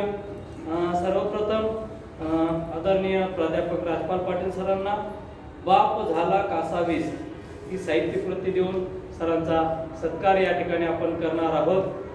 मी आदरणीय सोमवंशी सरांना विनंती करतोय की आपण समोर यावं आणि प्राध्यापक राजपाल पाटील सरांना बाप झाला कासावीस ही साहित्यकृती या ठिकाणी द्यावी. तत्पूर्वी आमच्या रजनीताई इथं आहेत, ऋतुजाई कार्यक्रमाला उपस्थित आहे. त्यांनाही विनंती आहे की आपण समोर यावं. सरांचा वाढदिवस आहे, तुम्ही घरात काय काय केलंय आम्हाला माहित नाही, पण किमान आम्हाला फोटो तरी घेऊ द्या दोघांचा एकत्रित. 10 तारखेला असलं तरी आहे ना, या इकडे या.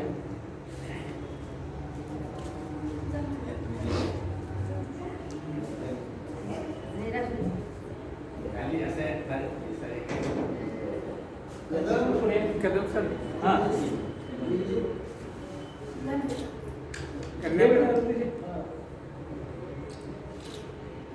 ठीक आहे.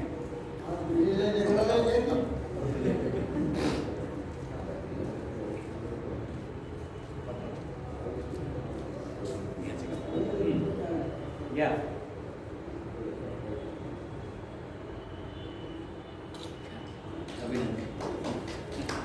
ओके, धन्यवाद. यानंतर आपल्या वाचक संवादामध्ये ऋतुजा देखील संवाद साधलेले एका साहित्य कृतीवर, आणि आज ते ऐकायलाही आहे. विशेष म्हणजे आपल्या पप्पांनी लिहिलेली कादंबरी घरी वाचलेली वेगळी आणि ऐकलेली वेगळी, याच्यातला फरक नक्कीच तिला जाणवला. असो, यानंतर या वाचक संवादाचे दुसरे संयोजक बघा, आज दोन्ही संयोजकांचाच जन्मदिन आहे. सुरेश वजनम सर यांचाही जन्मदिन उद्याच्या 26 तारखेला आहे, तेव्हा त्यांचा आपण सत्कार करतोय. मी आदरणीय मुंदडा सरांना विनंती करतोय की आपण सरांचा सत्कार करावा. या. अस्वस्थ मी अश्वस्थ मी ही साहित्य कृती देऊन सरांचा सत्कार करायचा आहे. गेल्या वेळेस चुकलो म्हणून सत्काराला बोललो. लोक बघतात कसे लक्षात येतं लोकांना प्रत्येकाने गेल्यावर.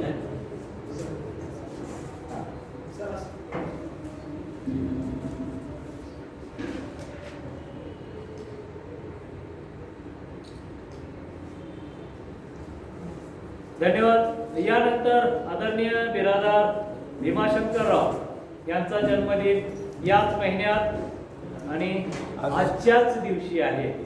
खूपच महत्वाची गोष्ट आहे. ते एक प्राध्यापक आहेत, त्यांचाही सत्कार या ठिकाणी केला जातोय. मी आदरणीय सताळकर सरांना विनंती करतोय की आपल्या शुभ हस्ते सरांना ही साहित्य कृती द्यावं.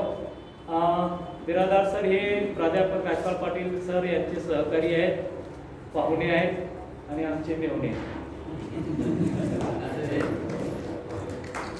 जावं आहेत आपल्याला.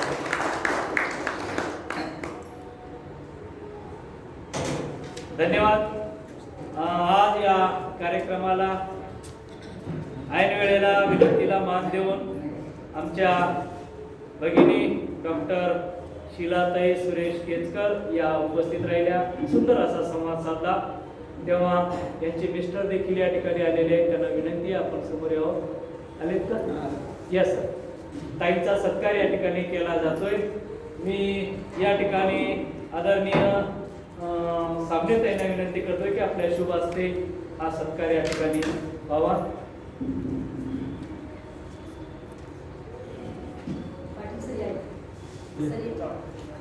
या पाटील सर या.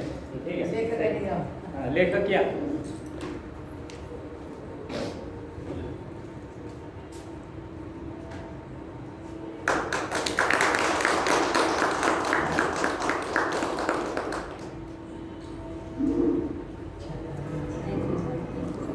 धन्यवाद. यानंतर आजच्या कार्यक्रमाच्या अध्यक्षा आदरणीय मंगलाताई शेट्टी यांना विनंती करतोय की आपण अध्यक्ष समारोप अध्यक्षांचाही सत्कार करायचा राहिला, माफी मागतो घाईमध्ये झालं. तर या ठिकाणी आदरणीय सरोजाताई मारुतीराव जाधव यांना मी विनंती करतोय की आपल्या हस्ते मंगळाताईंचा सत्कार केला जातोय. यावं आणि आपण त्यांना ग्रंथभेट देऊन त्यांचा सत्कार करावा. बघा, आमच्या सरोजाताई दोघेही जोडीने आलेले कार्यक्रमात नव्या दिवसाची सुरुवात अशी झाली पाहिजे, दोघांनी जोडीने जावं, कार्यक्रम चांगला ऐकावा. धन्यवाद. मंगलाताईंना विनंती आहे की आपण अध्यक्ष समारोप करा.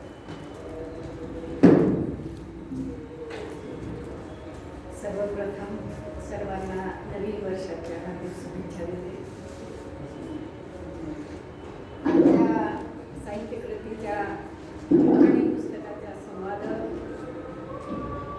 शिलाताई सुरेश केजकर त्यांनी अतिशय सोप्या बोलीभाषेमध्ये त्या पुस्तकाचं पूर्ण वर्णन केलेलं आहे. अगदी सुरुवातीपासून प्रत्येक स्त्रीमध्ये हिरकणी दडलेलीच असते. ती आत्महत्या न करता आलेल्या प्रसंगाला तोंड देते आणि अगदी उच्च पदापर्यंत जाऊन पोहोचते. आता सर्वांनी जे काही मुद्दे मला सांगायचे होते ते सांगितलेले आहेत. वेळेचं भान ठेवून मी काही जास्त बोलणार नाही. एक माझी कविता सादर करते या ठिकाणी. संधी मिळालेली आहे, सर्व बोललेलेच आहेत, तर आपण त्या संधीचा फायदा घ्यावा. माझाही एक काव्यसंग्रह प्रकाशित आहे. माझ्या काव्यसंग्रहाला कदम सराचीच प्रस्तावना आहे. तर त्यातली नाही तर एक आजच्या शुभेच्छाची एक कविता आहे. नववर्ष सर्व ज्येष्ठांना सुखाचे जावो. नववर्ष सर्व ज्येष्ठांना जावो, सुख समृद्धीचे आणि शांततेचे. नववर्ष सर्व ज्येष्ठांना जावो, सुख समृद्धीचे आणि शांततेचे. समाधान चित्ती ठेवून या, लाभोदान आयुरारोग्याचे. समाधान चित्ती ठेवून या, लाभोदान आयुरारोग्याचे. दुःखद घटना घडल्या त्यांना सावरण्याचे मिळावे बळ. दुःखद घटना घडल्या त्यांना सावरण्याचे मिळावे बळ. मनपूर्वक सर्वांना देते शुभेच्छा, परमेश्वरावर ठेवून श्रद्धा अढळ. मनपूर्वक सर्वांना देते शुभेच्छा, परमेश्वरावर ठेवून श्रद्धा अढळ. न भेटता एकमेकाच्या मणी आहे मनस्वी खूप जिव्हाळा. न भेटता एकमेकाच्या मणी आहे मनस्वी खूप जिव्हाळा. परमेश्वराची अजब आहे लीला, लागला पहा कसा हा लळा. परमेश्वराची अजब आहे लीला, लागला पहा कसा हा लळा. तर आजच्या प्रसंगी मला या ठिकाणी सरांनी अध्यक्षपद दिलं, माझा सन्मान केला, त्याबद्दल त्यांचे मनपूर्वक आभार व्यक्त करते आणि बोलण्याची संधी दिल्याबद्दल सैनिकांचे ताईचे पुनश्च एकदा अभिनंदन करते.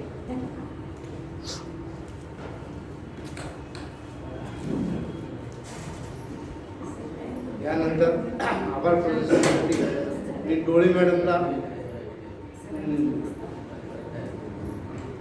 विनंती करा. बोल, आम्हाला ऐकू नाही की पूर्ण बोलावं लागतं. पहिला दिवस आहे सर आता. नमस्कार. सर्वांना नववर्षाच्या हार्दिक हार्दिक शुभेच्छा. सर्वांना उत्तम आरोग्य आणि सुख समाधान शांती लाभो हीच ईश्वराची प्रार्थना. आभार मानायचं म्हणजे फार मोठं काम आहे. तर सगळ्यांची नावं घ्यावी लागतात नावं मानताना. त्याच्यामुळं जरा कवितेच्या पाना हा 304 भाग आहे. यामध्ये आजच्या संवादिका डॉक्टर शिलाताई सुरेश केजकर यांनी आपल्या उदगीरच्या स्थानिक कलावंत, स्थानिक साहित्यिक राजपाल पाटील सर, मला माहिती नव्हतं खरं तर आपल्या उदगीरमध्ये एवढं चांगलं साहित्यिक असेल म्हणून. आपण बाहेरचे कलावंत, बाहेरचे साहित्यिक वगैरे हे करतो आणि त्यांची कलाकृती वगैरे आपण बाहेरच्या कलाकृतीचं कौतुक वगैरे करतो. पण स्थानिक जे राहणारे आहेत ते साहित्यिक, त्यांची कादंबरी इतक्या मोठ्या चांगली ओघवती भाषेमध्ये आणि वास्तविक दर्शन देणारी म्हणजे अशी कथा आहे. आणि कोरोनाचे सुद्धा आभार मानले पाहिजे की कोरोना झाला त्यामुळे राजपाल पाटील सर घरात बसले आणि ती आपली कादंबरी आपल्याला मिळाली, वाचनामध्ये आली आणि ती कादंबरी चांगल्या उत्तम रीतीने अगदी व्यवस्थित आपल्याला समजेल अशा भाषेमध्ये शिलाताईंनी आपल्यापुढे सादर केली.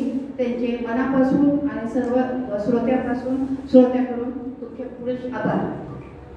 आणि अत्यंत कमी 2 दिवसांमध्येच त्यांनी ते वाचन केलं म्हणे आणि त्यानंतर ते आपल्या पुढे सादर पण केली. पण पूर्ण चित्रपट पाहावा असं त्या प्रमाणे त्यांनी कादंबरी ही सादर केली. त्यांचे मनापासून आभार. आणि अध्यक्षस्थान 5 मिनिटांमध्ये ग्रहण केलं त्याबद्दल शेट्टी मॅडमचं पण मनापासून आभार. आणि अनंत कदम सर हे दरवेळेस म्हणजे दर नेहमी कार्यक्रम अगदी व्यवस्थितपणे नियोजनबद्ध कार्यक्रम पार पाडतात आणि आपल्याला त्या निमित्ताने पुस्तकं सुद्धा वाचायला मिळतात. आणि एका तासामध्ये पूर्ण पुस्तक समजतं हे त्यांच्यामुळेच. त्यांनी हा कार्यक्रम घेतात. कारण मी प्रत्येकाला सांगते, माझ्या घरात येणारे लेखक होते, साहित्यिक कधी येतात ना, परवा सुद्धा कोण सातपुते सर आले होते, तर त्यांना सुद्धा मी उल्लेख केला की उदगीरमध्ये खूप सुंदर रीतीने वाचक संवाद हा चालू असतो आणि खूप वर्ष झाले चालू आहे. मी आता जॉईन करतो, 4-5 वर्षाला जॉईन केला आहे. पण मात्र तरी थोडं मला मिळालं नाही. ते म्हणाले नाही मला माहिती सर ह्याची पूर्ण मला कदम सर माहिती आहे, तुम्ही सांगायची काही गरज नाही डोळे मॅडम अजिबात. ते पूर्ण महाराष्ट्रात गाजलेले आहेत. त्यांच्यामुळे खरं तर पूर्ण पुस्तक आपल्यापर्यंत पोहोचतं. त्यांनी मला एक पुस्तक पेपर दिलं आमच्या घरी येऊन. त्यांचं स्वतःचंच आहे, जीवन हे आहे, आत्मचरित्र आहे. तर ते पण त्यांनी छान अगदी सातपुते सर म्हणतात. तर ते त्यांच्यापर्यंत यांची कीर्ती म्हणजे पोहोचली आहे पूर्ण महाराष्ट्रात. म्हणून असेच वाचक संवाद आणि असेच चांगले चांगले हे आणावे, व्याख्याते वक्ते आणावे. आणि हे मी पण त्यांना सांगते. आणि त्यांनी असे चांगले पद्धतीने कार्यक्रम घेतात म्हणून त्यांचं पण आभार आणि पूर्ण संयोजकाचे इथले आभार. एवढं बोलून आभार. धन्यवाद.